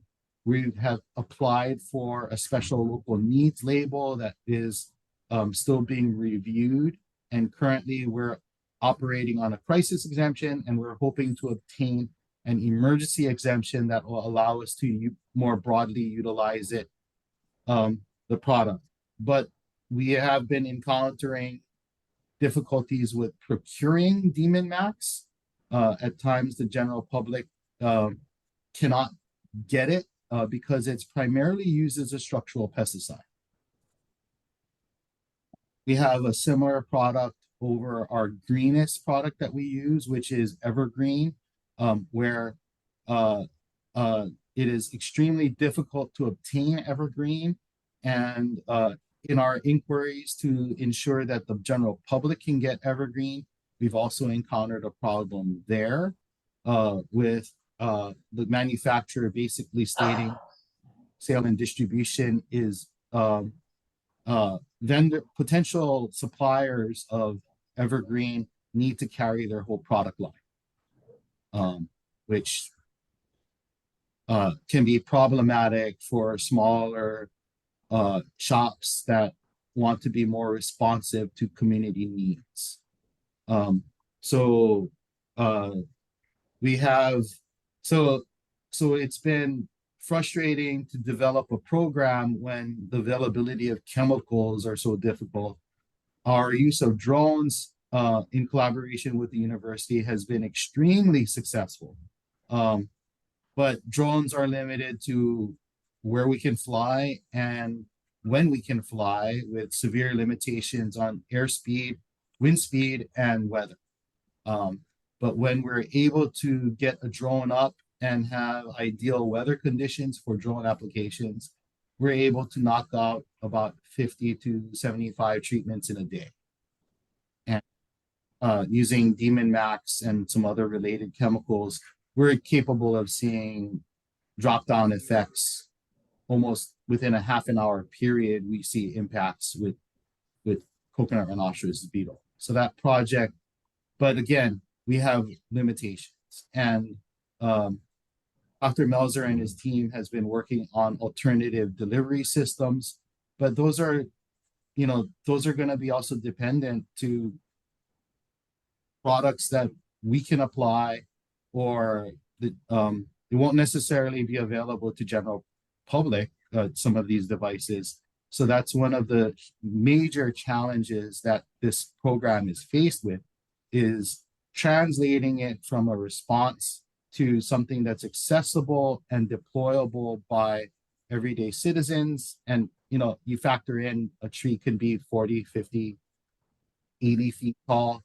then there's just an access issue. You get to where in the tree you need to be able to apply. So this is some of the things that we've been working on. And I know there was specific board member Mina had some specific. Mike just disappeared. Yeah. So, Darcy? Yes. I would like to add that the Demon Max protocol that you're using is primarily for golf courses, outdoor landscaping, because it is not approved for agriculture use. Because the shortcoming with using that product is that it cannot be applied to anything that has a fruit or a flower, as it does impact bees. So whenever it is applied, the tree or the plant is deflowered and defruited. So Correct. we have not yet found a effective method to control CRB for agriculture, and that's the challenge that we have.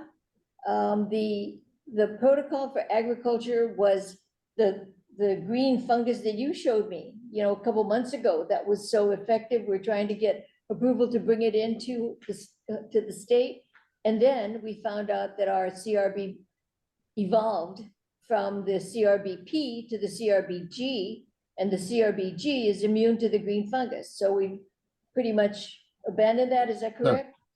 There is evidence that shows that the strains that are present are resistant to a virus, the Oryctes nudibvirus. There is also, what we do have is a locally developed strain that of a fungus, the green muscardine fungus, which UH has worked on and developed, and it has some efficacy, but I will emphasize both the virus and the fungus are not anywhere near being silver bullets or any kind of, it will have to be all part of an integrated management plan. And, So and that's actually one of the biggest needs is green waste management and integrated plans for management. Okay, so if I could add, just put a ribbon on it. In May, we are bringing together a CRB forum of researchers for a 3-day forum to discuss. It's from all over the Pacific, researchers that have been working on this problem for quite some time. It has never been controlled on any Pacific island to date. Biocontrol seems to be the direction to go to a place where it's native and find a biocontrol agent that's present in nature. So we're going to be talking about that at the forum. As far as a chemical treatment, we do have something for the landscape industry, as Darcy pointed out, applying aerially. It's a challenge. We are moving forward with trying to find something for CRBG, the Guam variety that we have. I did read a report recently that said Talstar, which is a very effective treatment for most pests, was applied to CRBG, and it flipped over, it twitched, and it stopped moving. But 48 hours later, it flipped over and walked away. So this is a very, very resilient variety that we have restrained. So Vince, you had your hand up? Yeah, thanks, Chair. And Darcy, thank you. I'm mainly concerned about when you go into areas and give presentations, and there's reports in that area that there are visible signs of it being there. What is your protocol? Do you go to that site? Do you check it out? Do you get some visual evidence to bring back? And then also, in our world of agriculture, there's this prey-predator relationship, and all I'm hearing is biological, possibly funguses and such. Is there any animals that prey on these? Any other insects that prey on the rhinoceros beetle? It sounds like it's a tank, in a sense, pretty pervious to a lot of things, but It is a tank. So if we get reports of damage, the easiest thing is for us to see pictures of the crown to evaluate, because there are various mimics. So rat damage can look the same. Tree trimmers can leave V cuts.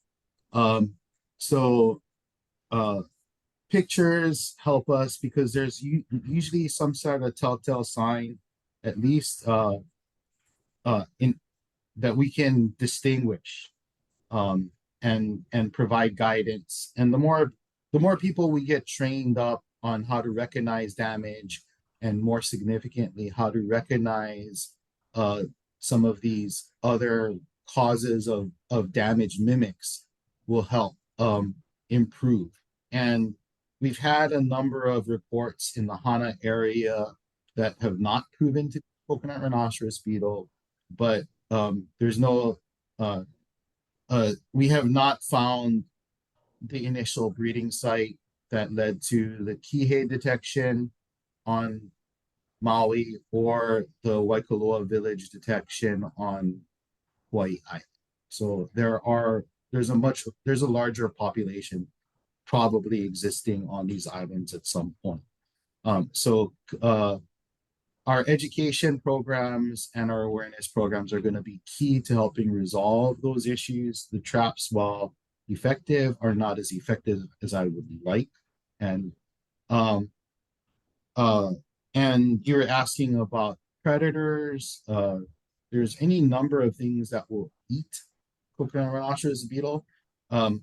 So chickens, pigs, mongoose will eat them, but the core issue there is the grubs can exist in very deep within green waste. So we found it several feet under especially when they're what we call mature third instars.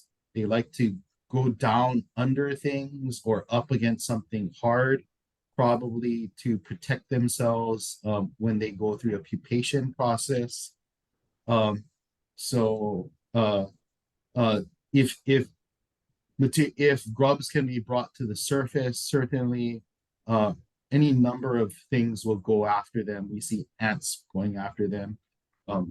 In the field, we've actually noticed oriental flower beetle larvae, which looks very similar. They will sometimes feed on coconut rhinoceros beetle grubs. I wouldn't promote enhancing the oriental flower beetle population because that would just make it harder because the grubs are so similar in their appearance. But there's nothing that again we maybe get the TMI level of this. So Vince, is that good? Yeah, oh yeah, thank you very much, Darcy, for that. Yeah, there are things. There are things, yeah, but just not enough of there's just not enough of an impact of these things on a population that's exponentially growing. Okay, but this past administration and in the legislation last year, they appropriated $1 million for a green waste program. We have recently reached out to the counties, $200,000 for each county: Kauai, Maui, Hawaii, and Oahu. And the remaining 200,000 will be used for community outreach. So there is funding out there for green waste, trying to get to the places where Darcy's been referring to, where they breed. I do see that Mike Meltzer's back on. Mike, Dr. Meltzer. Yeah, I think I've been here all the time, but I've heard everything. But good morning, everybody. Good morning, please. Do you have anything to add for the CRB update?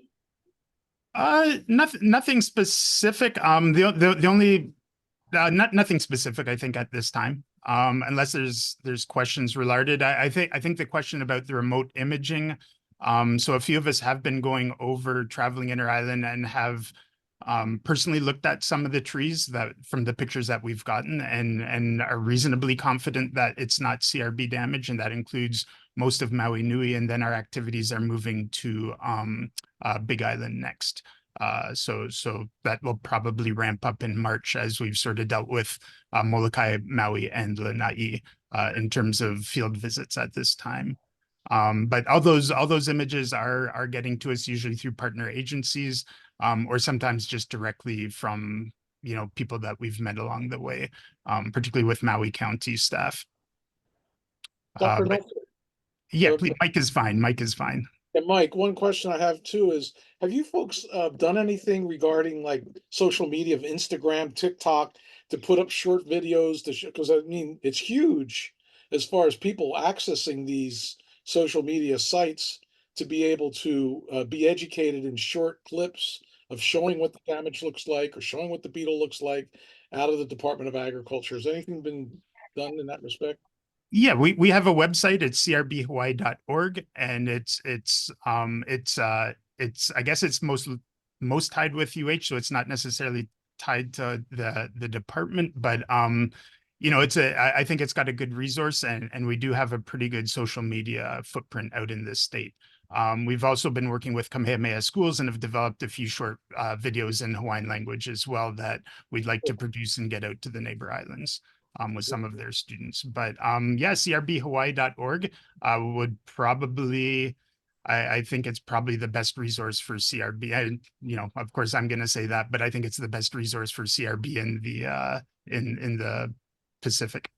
But there's Instagram and TikTok and all that too. Okay. Keith is showing you, yeah. Thank you, man. Okay, great. I'll log on. Thanks. Thank you. Thank you, Dr. Meltzer. And I will add that he will be part of the task force meeting in May. So thank you, Dr. Meltzer. Vince, if that's good, we'll move on to the director's report B. Oh, I'm sorry, public comment. Well, looks like there's a hand in the public. I think I just missed that. Go ahead. Yes, sir. I'm letting Mikala Min in. We're letting Mikala Min to the floor. Hi, aloha, I'm here. Go ahead. So I was present at the meeting in Hana a couple months ago. Thank you for allowing them to come out there. I forget the gentleman's name, but he's part of the task force. And the meeting was held at Kahanu Garden, National Tropical Botanical Garden, which is home to one of the largest, not only ulu collections in the world, but also coconut collections with the Mary Wishart coconut collection down there. So it has lots of varieties of coconuts from all over the Pacific, and it's a very important place for holding a lot of those Pacific cultivars of coconuts. And a lot of them have died over the years just from old age and top rot and stuff like that. And now with the threat of CRB, I myself run a community farm next door to Kahanu Garden called Mahele Farm, and we grow duplicates of the Mary Wishart coconut collection at Kahanu Garden. I was really impressed with the amount of information that DOA CRB task force has gathered over the years. I think these individuals are really focused on data, and I'm sure that data is really important. The reason I wanted to call in was kind of to speak on behalf of the people doing the groundwork, and I think there's a lack of them. I have a good friend in the Department of Ag at Kahului Airport who said that they just can't keep up with the amount of agricultural items they have to search through and fumigate and filter through and inspect. First was fire ants and koki frogs. Now we're talking CRB. And so I just want to kind of testify in support of garnering way more funding for this project. And I think, I'm not a huge proponent of government oversight unless it comes to kind of government helping us save ourselves from ourselves. Being a farmer, especially in Hawaii, we need certain inputs, the calciums, the things that these weathered tropical soils just don't have to farm efficiently. And so I know there's inter-island movement and products coming from America, but during these kinds of times, and I thought I heard something about a moratorium on product moving from Oahu, but I don't think that's good enough. If I know, and I'm from Hana, so I don't know anybody in town, but I personally know someone who's inspecting pallets of compost and things coming from Oahu, and they're just overworked. And when people are overworked and tired, they're gonna miss things. And so I want to testify in support of a larger, more widespread, more long-term moratorium on anything moving inter-island that could harbor CRB.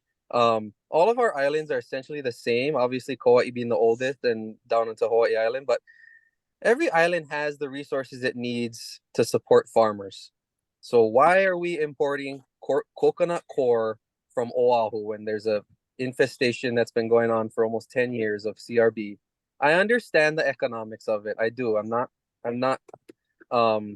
naive to the economics of the government wanting people to stay in business, and the larger businesses being squeaky wheels and lobbying the government to allow them to continue to export their goods inter-island. But there has to be a point where government does their job and decides what is best for the people, because I've been a part of the Farmers Union, the Farm Bureau, where you listen to people talk about what what values they hold near, and most of the times they're very selfish, even farmers. So if they're Would not you mind directly, summarizing? would I mind what? Would you mind summarizing? So basically, the state needs to funnel more funding to this project. They need more boots on the ground. I disagree with the use of heavy chemicals, especially as a farmer. They talked about all of these chemical uses, and I won't be able to eat a coconut for the next 8 years. You know, so there's got to be ways to get more funding, hire more people, some 18 to 24-year-olds willing to dig through compost piles endlessly for good pay. And so I'm a huge proponent of that. And also, thank you, Dr. Meltzer, for saying that the pictures are good enough, because I did experience a community member who said they thought they had it, and their farm wasn't visited, and they asked for pictures. So I'm hoping that's good enough. But thank you for letting me be a part of this meeting. And I think the CRB is it's a huge crisis. And yes, I agree with IPM, but to me, humans are the cause, we're the problem, and we got to be the solution. We can't be relying on viruses and funguses to take care of this thing. Thank you. Thank you for your comments. They're very much appreciated. There is another member of the public. No, that was it. That was it? Okay. Okay. Moving on to the next item, new business B, presentation on the department procedures and policies regarding Act 90 transfers. This was brought up by member Randy Cabral. Hello, Chair, board members again. This is Linda Marai, property manager. And this is a presentation on our department procedures and policies regarding Act 90 transfers from DLNR to HDOA. First, DLNR provides lists of encumbered and unencumbered parcels which DLNR has determined to be eligible for transfer to HDOA. That's the first step. Next, HDOA staff completes the due diligence process to determine if a lease or revocable permit for an encumbered parcel is qualified and eligible for transfer. The due diligence process includes a review of DLNR files and a site visit to the property. The following are conditions and criteria for transfer of public lands for agricultural use to HDOA. First, there must be a mutual agreement and approval by the Board of Agriculture and the Board of Land and Natural Resources.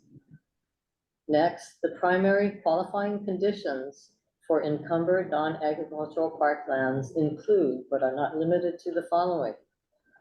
1, the lessee or permittee shall perform in compliance with the existing lease or revocable permit.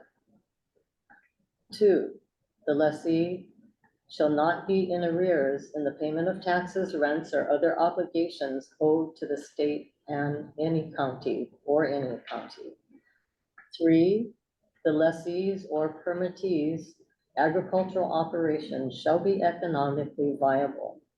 According to the lease, since the majority of income is to be from farming activity on the land, then the land area should be at least 1 to 2 acres and larger of farmable area, depending on the planned crops to be produced.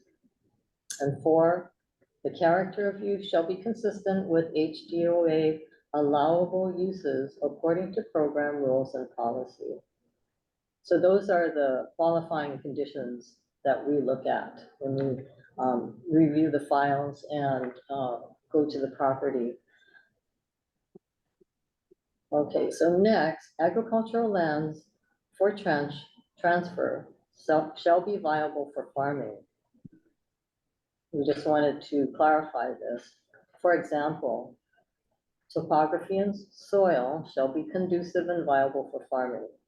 Conditions that are likely to be deemed not acceptable include lands which are predominantly without limitation on steep cliffs or severe slopes, within streams, riverbeds, beaches or oceans, on lava flows, on easements, remnant lands, landfills, ditches, roadways, etc.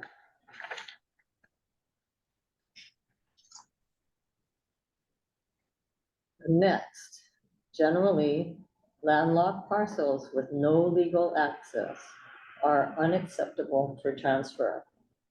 However, landlocked parcels may be considered if the lessee or permittee is the fee landowner of an adjacent lot that has legal access.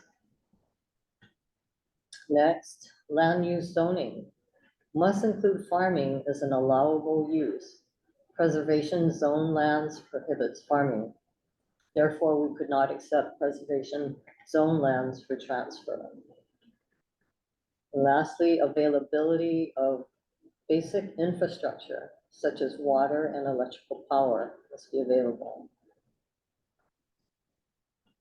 After considering all of these issues that I just talked about, staff recommends approval to the Board of Agriculture to transfer qualified leases and revocable permits, as well as encumbered vacant lands. And these are the lands that are acceptable according to all of these items that I just enumerated for you.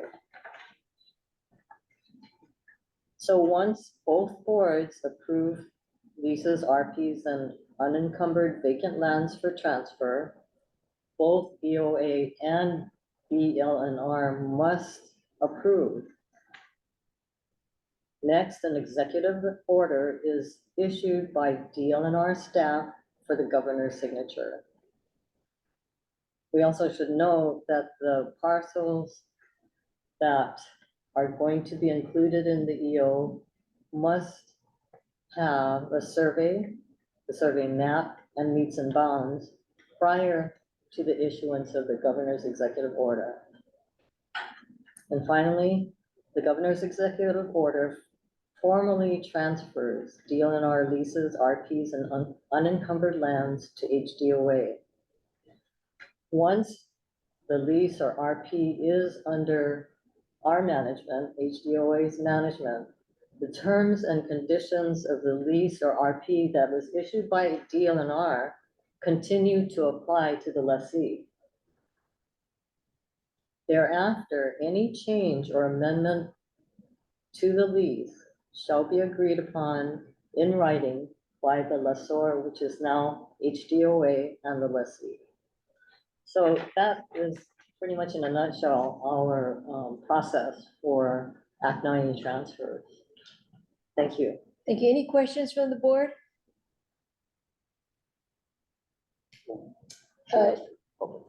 Oh, I'm sorry. First, is any comments from the public? Anyone from the public wish to testify? No hands. No hands. So moving to the board, and we have Randy.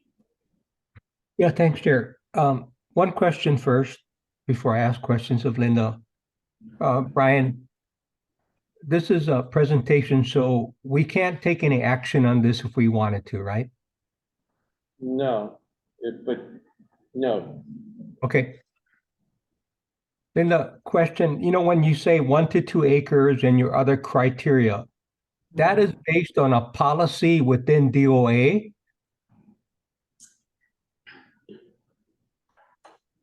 It is policy and according to HRS and HAR. Okay, because obviously agriculture has changed, right, over the years since that's put in place. I mean, because you take board member Mina, who's doing what, 2,200 square feet?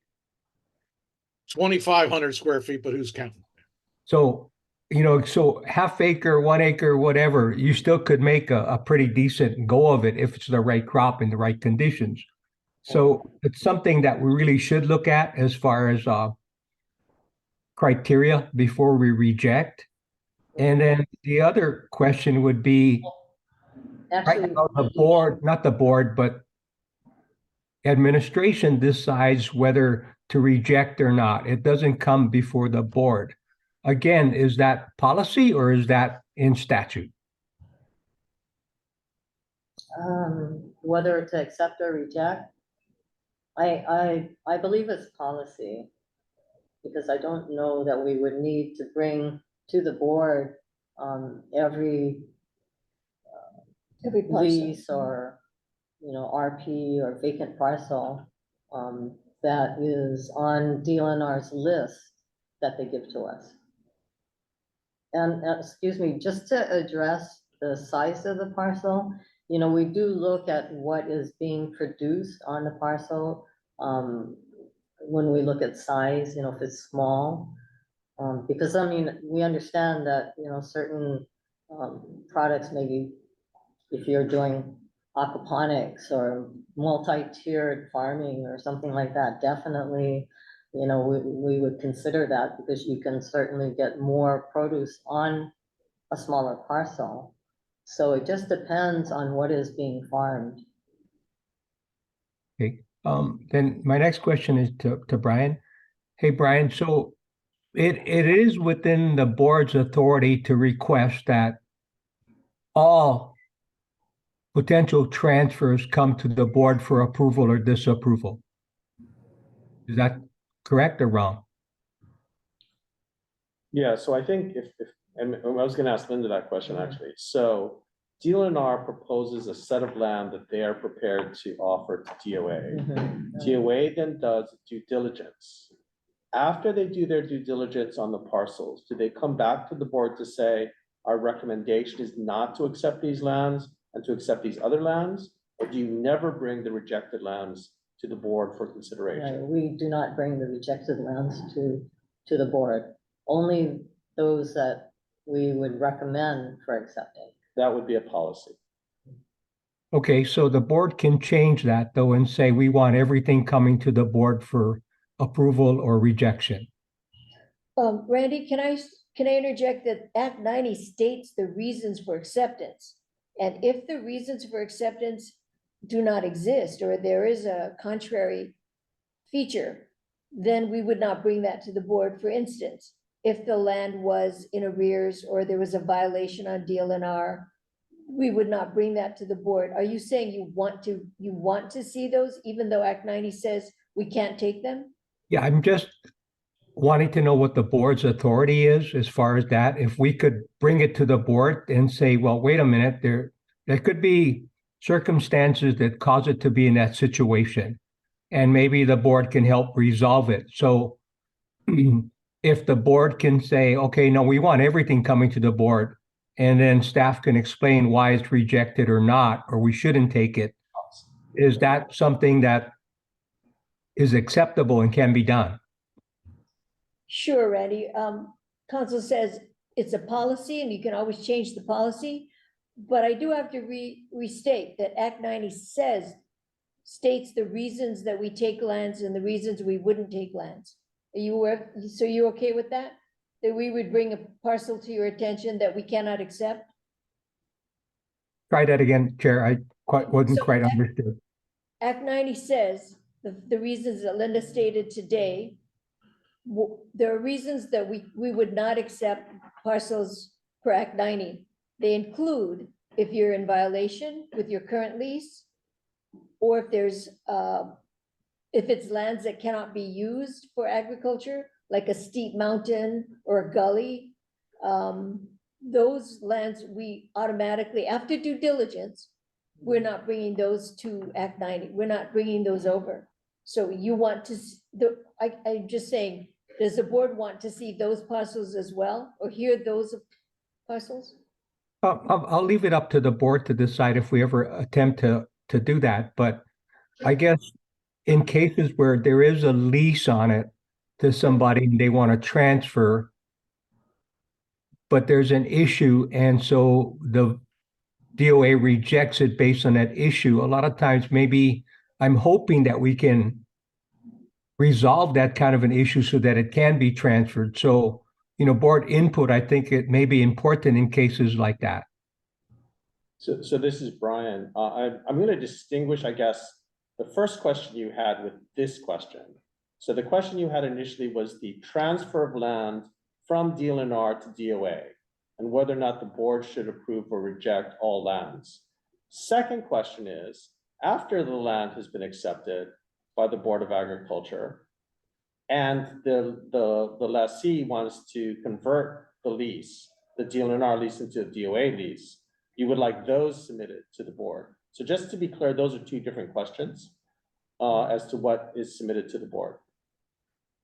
So Yeah. both of them could be done, but I'm just, identifying those as two separate questions. Okay, yeah, I think you answered that, Brian. So that kind of ends my questions. As long as I understand that the board has authority to make changes to policy. So I think that's it for me. Thank you. Okay, so we'll move, I'll think about this, Randy, and if there's a submittal to be brought to the board next meeting, we will do that. Okay, thank you. Thank you, thank you. Any other board discussion? I see Diane.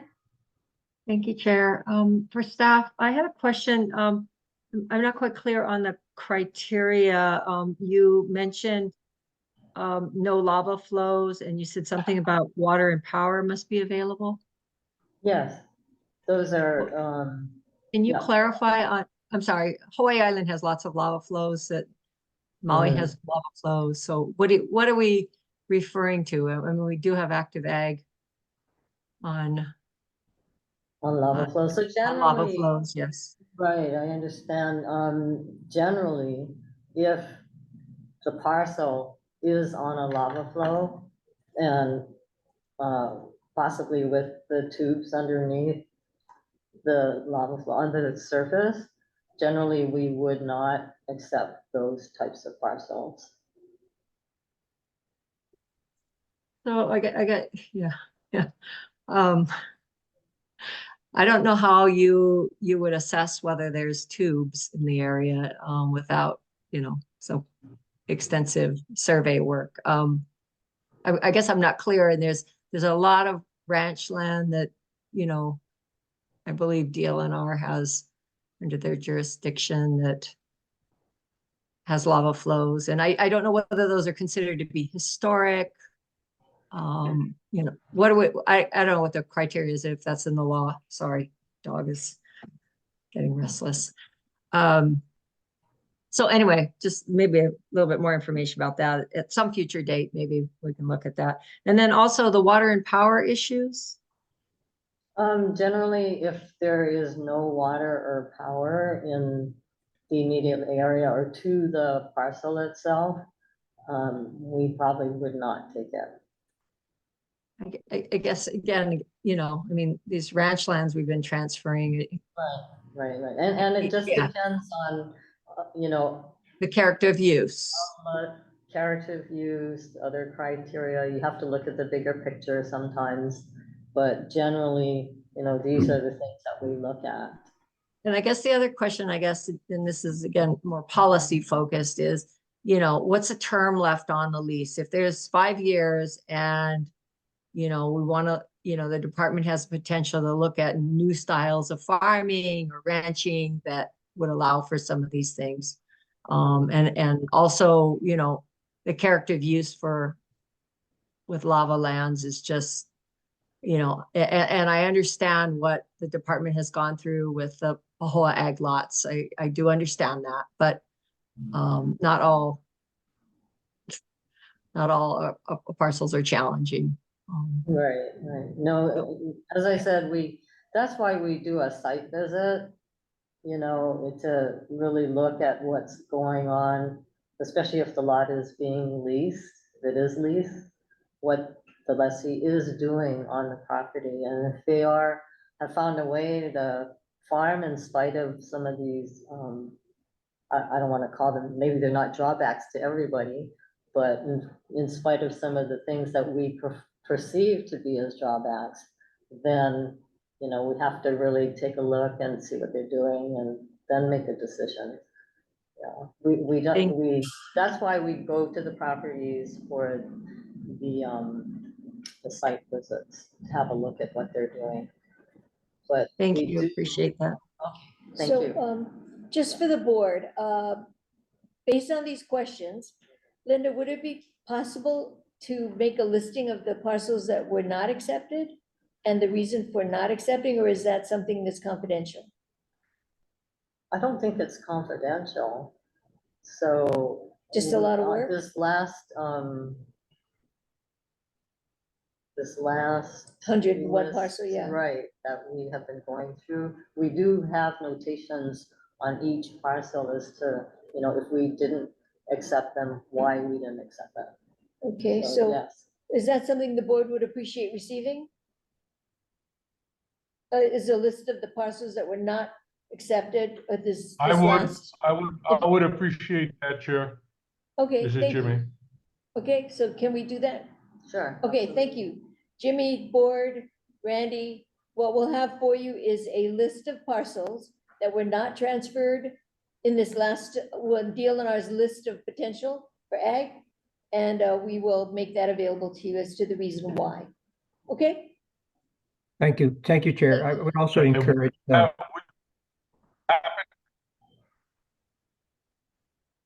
Go ahead, Randy. yeah, Chair, I would also encourage Would you the, have to know? okay, Jimmy, you go first. Would you know of any more lands, and maybe Ryan can add to that, that's up for DLNR to DOA? Lands that we would be, That would be a as you question guys for are discussing. Let me take that. Let me take that. There was phase 1, phase 2, phase 3, and phase 2 is the number of parcels that were just approved by the board in August and will be taken up by DLNR in a future meeting. That was about 100 parcels. So that's phase 2. Phase 3 is those lands that have been identified to have potential for ag, the DLNR chooses to retain or wishes to retain. Those are the ones that we're in discussion now. Those have not yet been brought to your attention, board. Okay, great. But at least there's movement. I'm so happy to see that. Yeah, thank you, Jimmy. There's movement, both sides. We're working really, I want to make that clear. We're working really well with DLNR. We're still talking, and there's a lot of potential for future transfers. Okay. Thank you, Chair, for handling that. I know that you had to present, at Ledge recently, so. And so did Don. We did a Great great job. reflection on. Yeah, it was a coordinated effort. Thank you. Yeah, thanks. Thank you. Randy, did you want to say something before we move on to the third item? I just want to encourage staff to relook at the policies, relook at the guidelines that they've been using to accept or reject. Because so much things have changed in agriculture. Even when you look at, say, lands that are rocky or hilly, again, it may be small, but if you're raising goats, that might work out fine, or sheep. So, and aquaculture, aquaponics, all those things can play a big role in agriculture, even on small parcels, even half acres. So, again, thank you for allowing the presentation and putting this on the agenda. Thank you, Linda. Thank you, Randy. Thank you. So the last item in the director's report is an update on the interim rule and standard rule change to HRS 4-72. I don't remember which member brought this up, but it's something that, we need to manage expectations on this interim rule for moving certain stop movement quarantine actions from one section of the rules to the other. So an update. That's on me. Did we have somebody? Okay, so in roundabout October-ish, we asked for PNA to get together and look at emergency and interim rule to allow stop movement. And unfortunately, or understandably, they did not have quorum for November or December or January. But now we have a meeting set up for March, and I think it's March 11th, they'll meet and take up the idea of the interim rule. And if they accept it, the chairperson has the authority to enforce it.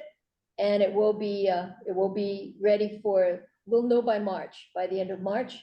Regarding the standard rule change, the public hearing was done in late January. We're still tallying the 300+ comments. We're putting them in aggregate form to present to you, board. And when you do it, traditionally, the conventional wisdom is it takes 6 to 12 months plus to present it to the board.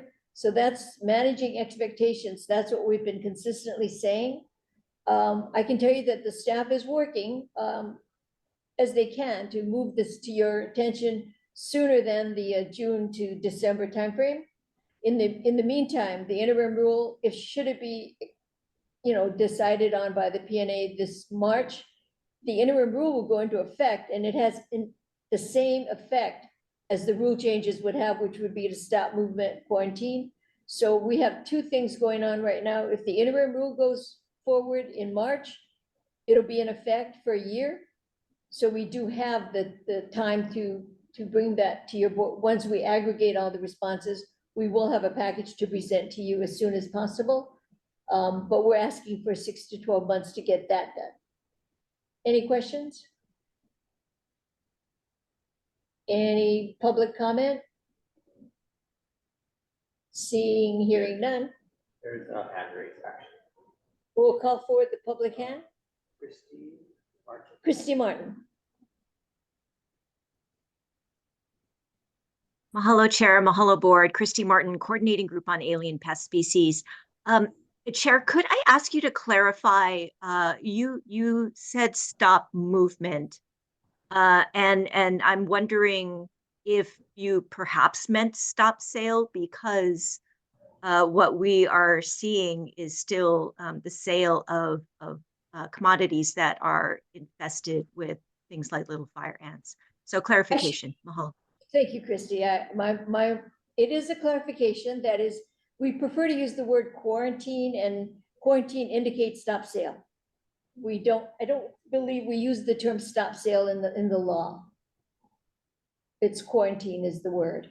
Is that okay?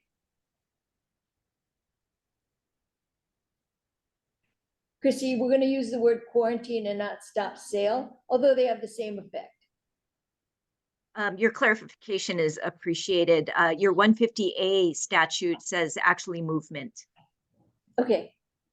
I believe that that's under discussion with the interim rule, but I'll check on it. It does. Christy, this is Brian Yee. You're familiar with the standard rules that went out to public hearing? Yes? So the interim rules would be basically the same. So the Thank you coverage for of the clarifying. standard rules and the coverage of the interim rules would be the same. Awesome. Thank you so much. Thank you. Any other public comment? No additional. Okay, no board. So this was one of the longest meetings we've had. Thank you, everyone, for your patience and understanding as we move through. May I have a motion to adjourn? So moved. Thank you, Vince. Second. Nobody wants to go home? I know. Second, Ryan. Thank you, Ryan. Board discussion, if any? Hearing, seeing. To adjourn. Who's that? Be well, everybody. Okay, all right. Call for the vote. Everyone, no, hearing none, no objections or recusals. The meeting is adjourned. Amen. Thank you, everybody. Aloha, everybody. Next meeting, no meeting in March, no meeting on Tuesday, March 26th, but we will instead hold a meeting on Wednesday, March 27th at 9 a.m. due to the Prince Kuhio Day holiday. Thank you. Thank you. Aloha. Aloha.